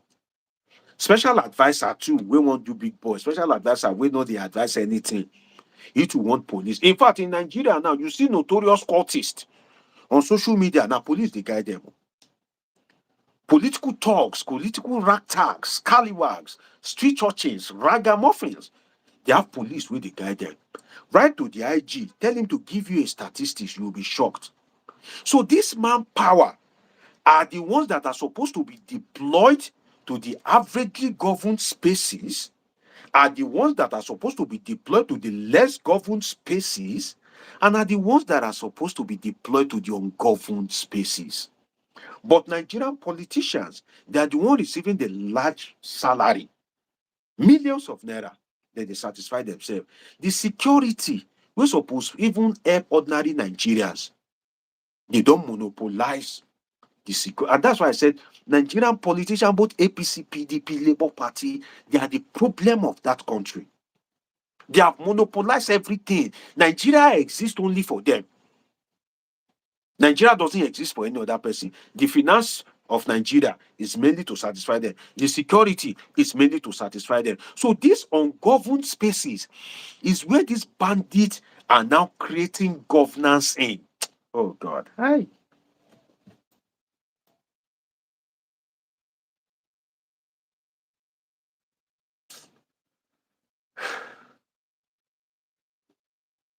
Sometimes it pains me what Nigeria has become. Sincerely. Because there's no Nigerian that doesn't love Nigeria. Even in Nnamdi Kanu. Now frustration make am up. All these things that he's saying is no, it's frustration. Nigerians love I love Nigeria, die. I love Nigeria with my body, soul, and spirit. But what they've turned that country, if you're a child of nobody, you better receive sense. Both APC, PDP, they have finished everything. So it is these ungoverned spaces, vast ungoverned spaces, that these bandits, this Lakurawa, Boko Haram, ISWAP, that is where they are using as their territory. And do you know what? Nigerian politicians are not willing to let go. A senator that has hijacked 10 mopo is not willing to reduce it to 5. He's not willing to compromise his security. So the little security that is remaining cannot get to this ungoverned. That's why Yewata people in Benue State that Bola Tinubu visited, they will call the army. Before they get to that place, the bandits are gone because the terrain is not even good. You want to use Hilux, you want to use motorcycle. The terrain is not good. It's not easy to get to the place. Before you get there, they have committed all their atrocities and they have left ungoverned spaces. Ungoverned spaces. So, for the government of Bola Ahmed Tinubu, if they have reasonable people, one of the things they have to tackle is govern the ungoverned spaces. I don't like when we have unintelligent people in government. Nigeria has too many brilliant people. If you are listening to me and you think I'm brilliant, no, I'm not brilliant. Though. There are people that are way brilliant than me. Way brilliant than me. But those people, they will never see the light of the day. Govern the ungoverned spaces. By so doing, the murderous herdsmen, they will feel the heat of government. Boko Haram will feel the heat of government. Lakurawa group will feel the heat of the government. But because government is so weak, that's why you say you are negotiating with a bandit, you are doing peace talk, and bandits will be brandishing arms and ammunition to a peace talk meeting. And the military will be the one to be there carrying camera. Now military, they carry camera, and a bandit, they carry weapon. Is that not madness? Help these guys in the security. Don't let them die a useless die. Release some of this security. Do you know how many security aides are attached to a governor? Why? The same people that have failed to provide employment, that have failed to provide amenities to secure the people, now then still hold all the security we're supposed to protect the people. Ungoverned spaces. Ungoverned spaces in Nigeria is creating a very big problem. Ungoverned spaces. So one of the solutions is, if you don't want the US to come after you, govern the ungoverned spaces. Govern these ungoverned spaces. These places that bandits are using, these places that murderous herdsmen are invading people's farmland because there's no nearby police station, there's no nearby military barracks, there's literally absence of government. And human beings like to be free. Human beings naturally like to disobey. Human beings naturally don't like to live by law. The only thing they fear is consequence for actions. So far as there is no consequence for action, they will keep behaving as they like. What will make me not to collect your phone is because I know if I collect it, I may go to jail.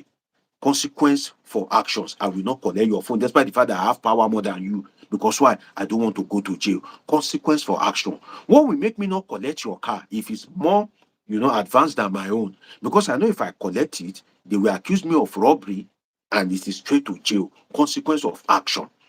It is the presence of government that the bad consequence of action. So in the ungoverned spaces, there's no consequence for action, and that lack of consequence for action is what is bringing impunity.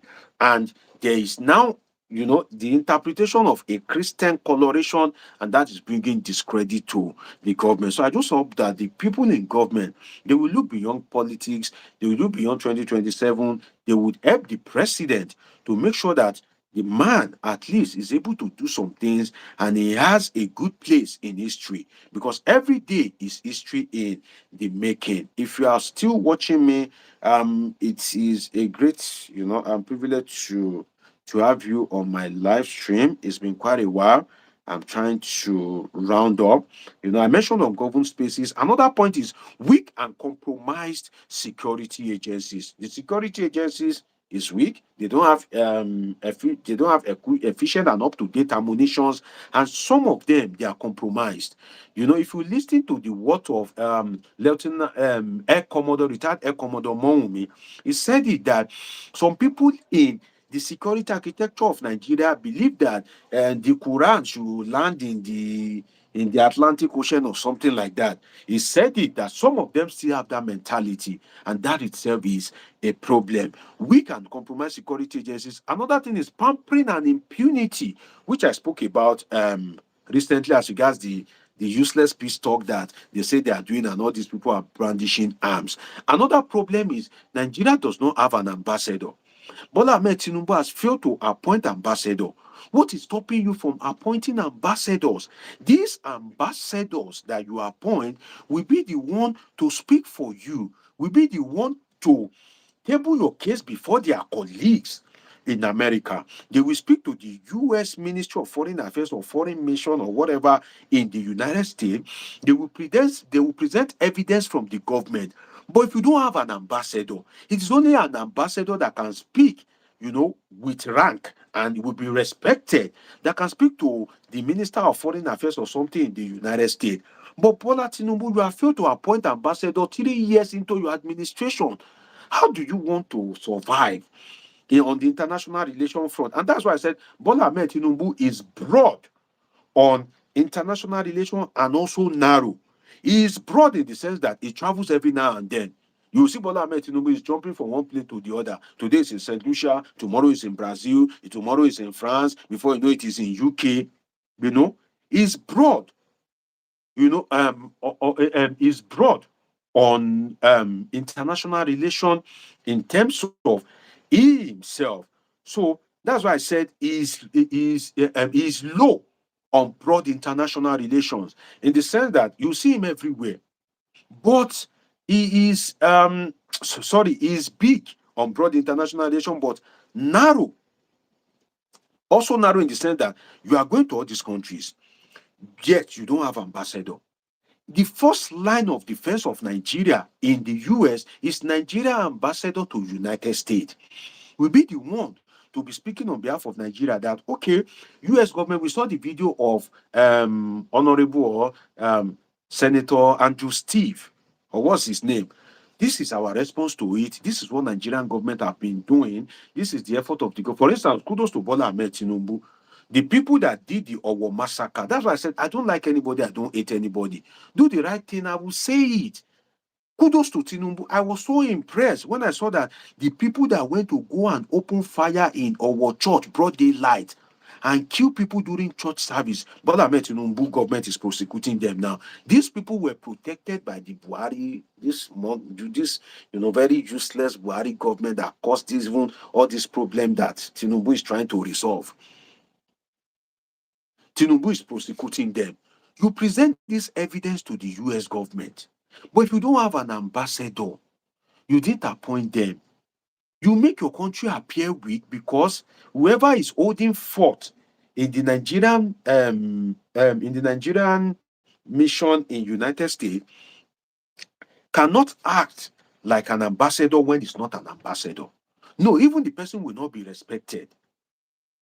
Will not be respected. And another place that you can place your argument is before the United Nations General Assembly, which Tinubu failed to attend. And Tinubu cannot be, Shetima cannot be a Tinubu. No. Tinubu is the man that will speak and will be respected, because he's the one that can speak and cannot be overruled. If you have any discussion with Shetima, you are speaking to the second in command. The first in command can overrule him. But Tinubu have refused to go to the United Nations General Assembly. According to Professor Bola Tinubu, an international relations expert, the former DG of Nigerian something, one Nigerian agency, Professor Bola Tinubu, an international relations expert, great man, he made the assertion that Tinubu did not go to the United States because he was running from the embarrassment of Trump. That Trump is a crazy guy, can come up with anything to just embarrass you anyhow. And that Tinubu is very strategic. That's why he didn't go to the United Nations General Assembly for this year and last year.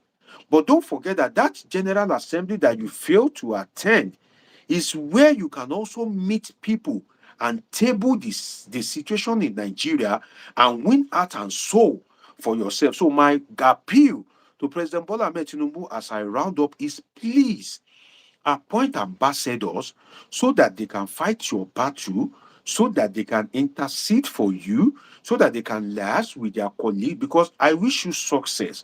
Rightly or wrongly, you are the president of Nigeria till 2027. And I usually tell people, don't always curse people when they are in power. Let them leave power. Because if you curse them that, oh, you will go crazy. That person, if he goes crazy, doesn't mean he will leave as president. Oh, he will just be ruling the president with that craziness. And everything will just be going. In fact, maybe now the cause where people they cause Bola Ahmed Tinubu, now make Nigeria be like that. Because sometimes the man will just act anyhow. So if you can't pray for your leaders, don't curse them when they are in power. If you curse them and your cause come to pass, the country will be finished by the time they leave office. So my appeal to the president is, please appoint ambassadors so that they can be able to present your case and sell your government to these foreign countries that are influential, particularly those that can bring you down, that can disgrace you and without consequence. The United States did it in Libya, no consequence. Till now, Libya is yet to rise and may never rise. The United States did it in Iraq, no consequence. Till now, Iraq is yet to rise and may never rise. So learn from experience. When we come to analyze, as an expert in political science and international relations, some things we say is not that maybe we hate the government. No, we pray that you should succeed.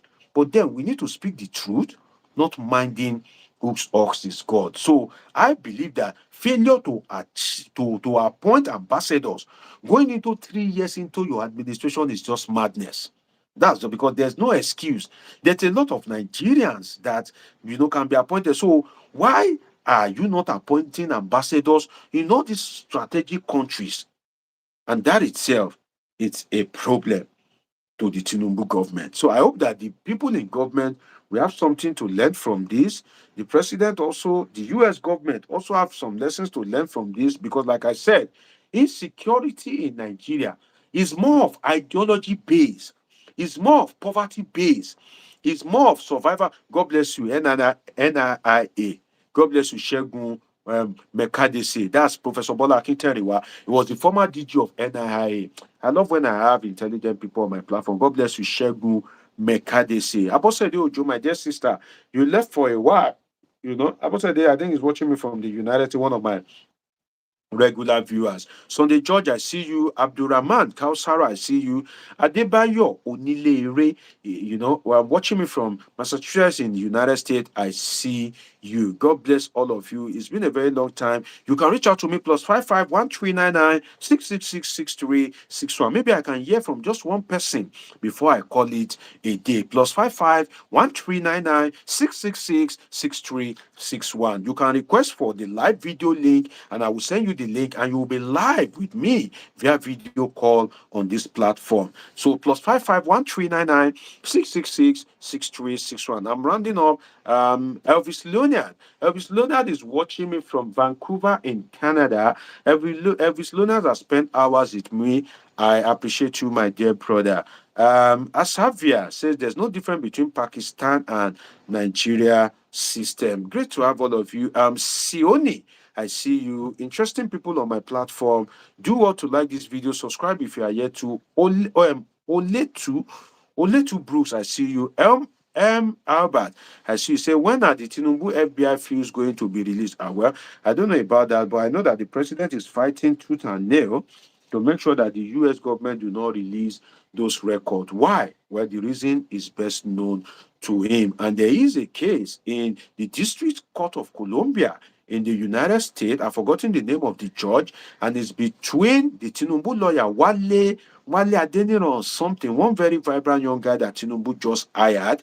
And the case has been going on. I've forgotten the name of the judge. I've analyzed it before.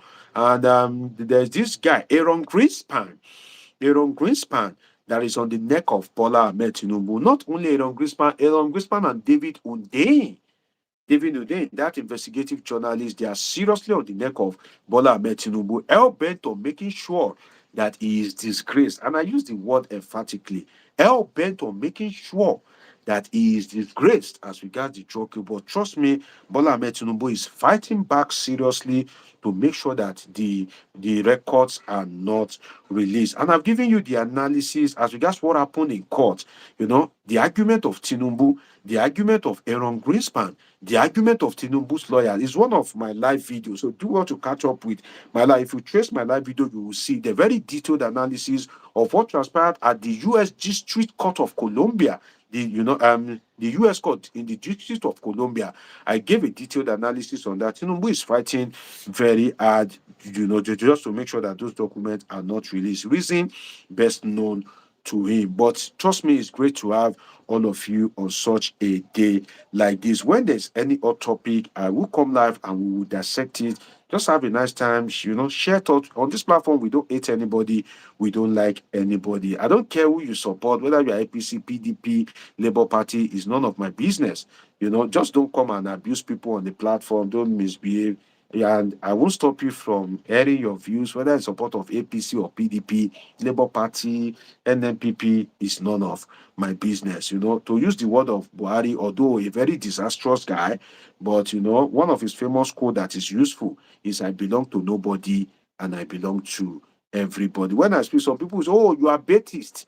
That's what they call supporters of Bola Ahmed Tinubu. Another day, some people say, oh, you are obedient. Some people say, oh, you are articulate. I'm used to that. But I belong to everybody and I belong to nobody. Jackson Joseph, he says, I think Sharia law are constituted and enshrined. No, enshrined in, no, Jackson Joseph, you make a good political science student because I think if you study political science or public administration, some of your assertion, some of them great, but it has some flaws. It will come clear to you. Nigerian constitution states that no state must adopt a religion. Nigerian constitution recognizes Nigeria as a secular country, that no preference must be given to any religion. The state or Nigerian government must not show anything that will be affiliated or attached to any religion. There was a time I was doing a research on religious conflict in Nigeria. If I check my archives, I should be able to get that section of the Nigerian constitution. There was a section in the Nigerian constitution that specifically states, I've forgotten that section, that Nigeria is a secular state and no state must hold on to any religion. So Sharia or whatever you call it is just something that is wrong if the Nigerian constitution is anything to go by. You cannot, impose something on the state. But then Sharia gained prominence during the time of Olusegun Obasanjo, when the northern governors, particularly a governor from Zamfara at that time, that have beards like this, and they threatened Obasanjo, like 5, 6 governors or 7, 8 governors at that time, that it's either Sharia or nothing. So they ambushed the man, they were threatening him, they were not, they are trying to sell the wrong narrative about him in the north. And Obasanjo, despite being a military government, aware of the constitutional provision, he chickened out and he allowed them. That was what led to the emergence of Sharia in northern Nigeria at that point in time. It was during the Obasanjo era. But if Nigerian constitution is to be obeyed, Sharia is a sacrilege in Nigeria, according to the Nigerian constitution. No state must, give anybody, superior something over another. For instance, Isba in Kano will cut people's dreadlock. They will stop people from drinking beer. That is absolute nonsense. If Nigerian constitution is to be obeyed, you are a Muslim, it's fine. You can practice it. But if somebody is a traditional worshiper and that person wants to drink beer, you have no right to go and stop that person. No. This one that they are doing in Kwara State, that some of these Muslims are trying to sack the traditional worshippers. No, they are disobeying the Nigerian constitution. In the constitution of Nigeria, practice your Islam, do your Allahu Akbar. The traditional worshipper, they are free to do their Oshun, what is their Eriwoya. That's Nigerian constitution. The Christians, they are free to shout, in Jesus' name we pray. Shout hallelujah, oh Hosanna, oh Hosanna. That is the Nigerian constitution. But Nigerian government, for sake of political, Senator Yerima, Shegun Mekadesi, where are you watching me from? Where are you watching me from? Shegun Mekadesi. You've given me 2 points today. I'm impressed. God bless you, my brother. Shegun Mekadesi. That's the essence of a platform like this. You contribute. I didn't remember the name of that governor. It just reminds me, Senator Yerima, very useless guy. They are one of the people that forced Sharia. I think he's former governor of Zamfara. One of the very terrible people that shouldn't even near governors. They shouldn't even be a councillor, not to call of being a governor. Those are some of the people that created serious problem in Nigeria. Yerima, I've forgotten his first name. Help me with his first name. But eventually became a senator too, Senator Yerima. Very terrible guy. They are the ones that forced this Sharia something. And before you know it, Boko Haram came, bandits, although bandits now mainly all these Buhari people during the election, you know that there's a conspiracy theory. Sani Yerima, God bless you, Michael KK. You know, God bless all of you. I love when I have intelligent people on my platform. You know, it inspires. And because you have some level of intelligence, it will encourage me to give you some hard analysis and come up with different political philosophy. I don't know engineering, I don't know it. I don't know tailoring, I don't know microbiology. But political philosophy, oh God, Jesus Christ. Aye, it's too much. Body. If you watch this video from the beginning, I've dropped like 4 political philosophy free of charge. But I like to drop it because I know that most Nigerians will not watch it. So even if you drop it, it's only few people that will benefit the knowledge. But if it is season film, season 1, season 2, season 3, season 4, part 1, part 2, part 3, part 4, they will sit down, they will watch it. Some people, even to watch 15, all this short analysis, 15 minutes video, or no, it's not even up to 15 minutes, 12 minutes, 10 minutes, 11 minutes that I do. Just, about politics and happenings in the polity. Some people will say, oh, it's too long. 12 minutes video. 12 minutes. Somebody that used all his life to study, back PhD, speaking on a topic for 12 minutes. You, that you don't know that topic, you cannot listen for just 12 minutes. In fact, I feel like I should be charging for my analysis. If not for some great people that I have, I should be charging, maybe because it's free. Some people don't appreciate it. you know. God bless all of you. It's great to have you. In the next 2 minutes, I'm out of here. But let me acknowledge some of my people. Some people have been with me for hours, so God bless you. As you love me, God will love you too. Jackson Joseph, my brother from UK. When I say my brother, it doesn't mean I've seen the person before, but I just appreciate them. Jackson Joseph said, when then Zamfara State Governor Ahmad Sani Yerima began the push for institution of Sharia at the when that statement is not clear. Shegun Mekadis says, I'm live in Abuja, presently in my hometown, Kaba, Kogi State. Oh, the people of Yaya Bello. My sister Bosede Ojo says, but Nigeria is a member of OIC. Child, my people won't drag me to another analysis. So, but Bosede Ojo is my regular viewer. Shout out to her. She's watching me from here. So, let me answer you in 1 minute. Not more than 1 minute. Nigeria is a member of OIC based on the greed of the then Nigerian government of Ibrahim Badamasi Babangida. Babangida, because OIC was giving free money. See, Nigerian government, they have a problem. Anywhere there's free money, don't take my word for it. Do your research. Anywhere there's free money, you'll see Nigeria there. Anywhere there's anything free. So far it is free. Now Nigeria, you go see for front. So there was a time that OIC, Organization of Islamic Countries, there are some things that you benefit. Babangida, in a useless format, decide to go to OIC and he registered Nigeria. Military, you can't checkmate them. He went to include Nigeria as a member of OIC, Organization of Islamic Countries, whereas Nigeria is not an Islamic country. Those are one of the useless things that IBB did. IBB was a success in his own right as well. Shout out to him. He did some remarkable things. Third Mainland Bridge. The DSS was formed during the time of IBB. Some of you don't know. IBB was the one that created DSS. I've analyzed it for you before, for regime protection. But I won't go into the analysis. In fact, it's already on my live video, one of my live videos. Some of you that hate DSS, you need to go for prayer. Those guys are trying, You just hate them for nothing. I'm telling you, those guys are doing a lot of good job. But just that water pass Gary, I've analyzed it for you before. So Babangida created DSS. I think they also created road safety, FRSC corps, He did a lot of good things. But one of the down of his administration, apart from nullifying the election of MKO Abiola, was the OIC issue, according to the comment of my dear sister Bosede Ojo, is this OIC issue. So Babangida did it with impunity. But then the problem is to now remove Nigeria from OIC was now very difficult. If you try it, the Muslim North will cry. All these people that are semi-extremists, some of them will cry, say, no.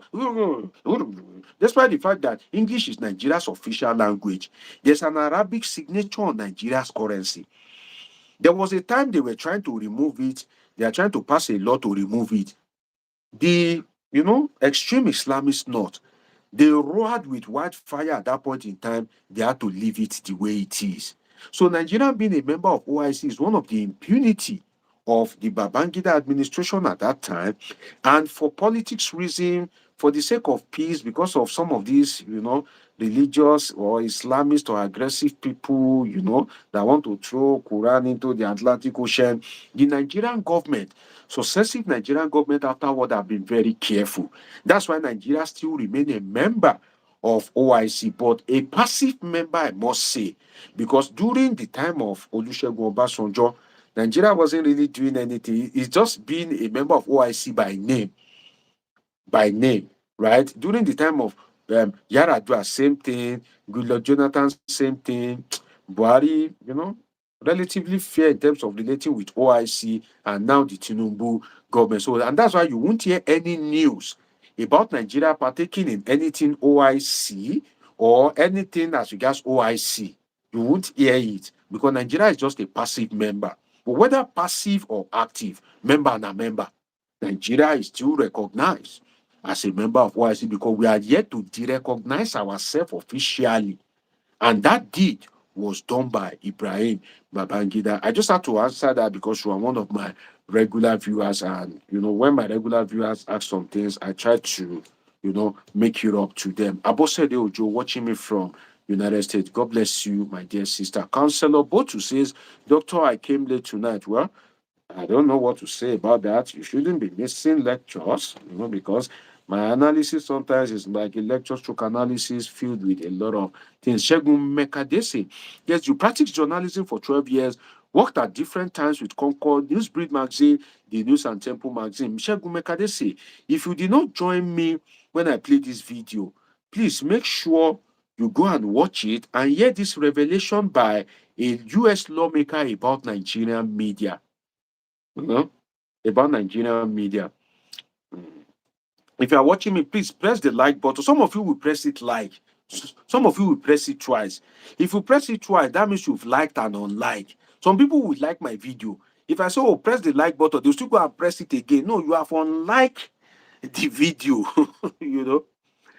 But you can press the love button as many times as you want. So you see that you are talking to people. See now, some people that they like, that they unlike, because why? They don't know the difference. That's why if I they do video, they try to do pidgin sometimes just to carry everybody. And you go to say everybody for Nigeria, oh, there's a big English. No, our people just the rugged though. They just the rugged though. Let me show you. Maybe if you are fast forwarding the video, but I would, enjoy it to watch. There was a day I did 4 hours video. Somebody saw the video from, I think, UK. The person watched the whole 4 hours and now wrote me that, how come I didn't know your channel all along? I was forced by your submission, all the things that you were delivering, to watch the video for over 4 hours. I watched the full video. The person watched from UK. When I saw the comment, I had to acknowledge and thank the person because it's not easy. A recorded video that somebody sat down and was listening to you for like 4 hours. Those are the kind of people that inspire me. Make sure you watch the video of this woman. Let me just show you. I won't play the video. I just want to show you so that you can see the place. It's a 4-minute video, and I did some analysis in that regard. She was speaking about Nigerian media. I won't give you volume. This woman, 4 minutes, 8 seconds video. So if you can search for it when I finish this live, watch her submission and watch my analysis in that regard, you will know that Nigerian media, they are a problem. Kudos to those that are doing well, Arise is doing well in its own regard. That's one of my best station. I used to analyze on Arise News when they used to use this tall chair. You know, all these wine bar chair. You know, when Arise used to use it, I appeared on Arise News, and I used to appear there, sometimes while I was in, even if you put YouTube, you still see some of my videos on Arise News. I've been on Channels TV, Wasobia Plus TV, every reasonable station in Nigeria except TVC for obvious reason, because they will tell you this is what you can say, this is how you can go, because you must just be praise singing. There's no objectivity. That's why I've not arrived. I've not appeared on Arise. Sorry, I've not appeared on TVC, but Arise. Those are my family. Shout out to Rufai Husseini, Ruben Abati, Ojineka Okwe, and the producer that year. I won't mention his name because of bad belly enemies. The producer that used to call me that year. Shout out to him, my dear brother. And who else am I yet to mention? Arise team, I've spoken to Ruben Abati before. I was in Singapore that year. It was one producer that connected me with him. I said, "Oh, Dr. Abati is here." So he now just introduced me to him and we just said hi to each other. Arise team, great people. Muta says VDM is doing well, better than Arise. No, I disagree with you. Arise is doing a lot to that guy, the package. Though if Arise is operating in US, he will have more freedom. Don't forget that Arise is operating in Nigeria, you know. Arise is operating in Nigeria, so the Nigerian factor is telling on them. But if Unduka Obagbena, the owner of Arise, if he doesn't encourage free speech, they would have sacrificed. Yeah, I've been on VOP. VOP. In fact, I know the owner of VOP. What's his name? And shout out to my sister if you are watching me, Precious Enyi. Precious also have this YouTube channel. She does analysis, or no, she doesn't analyze. She presents and she bring guests. Yeah, Precious is more of a journalist. She bring guests and she talks about headlines too. And sometimes she try to analyze Precious Enyi. That's my non-biological sister. So shout out to her too. Shout out to all of you. And that's where we would wrap up today. People that have pressed like before, you are still going back to press the like. That's why my like has reduced from 90 something to 83. Nigerians, now don't know the difference between like and unlike. Hi, Nigeria. You can only like a video once. If you press it, that like icon will grow thick, it will grow black. You have liked the video. If you click it again, you are unliking the video. Hi, Nigeria. Hi.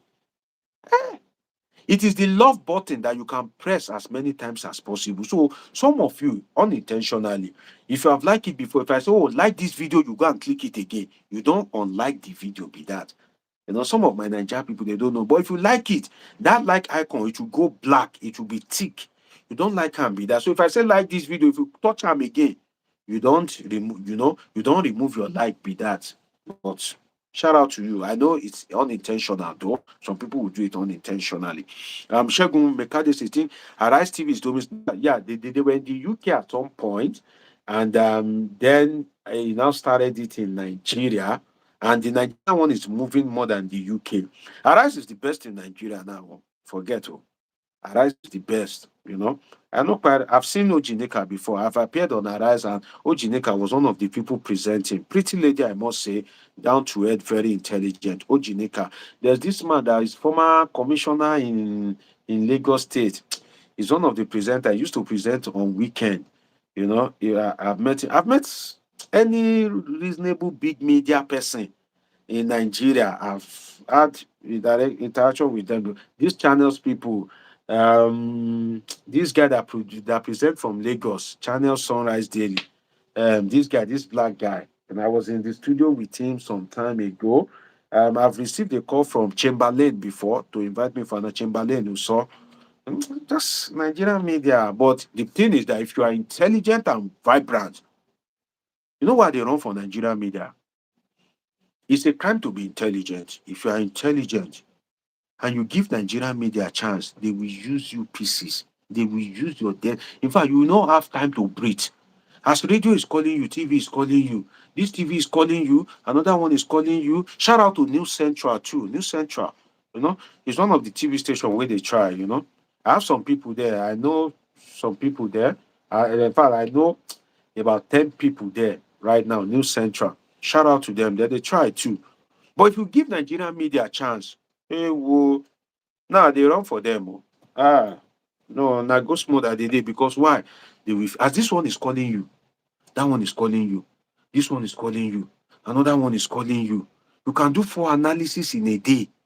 Which time do you want to? And some producers, some of them abuse it in the sense that if they call you today and Steve, you're only day, Shegun Mekadese, this guy called Shegun Mekadese, the kind brain, there's oil on your head, oh.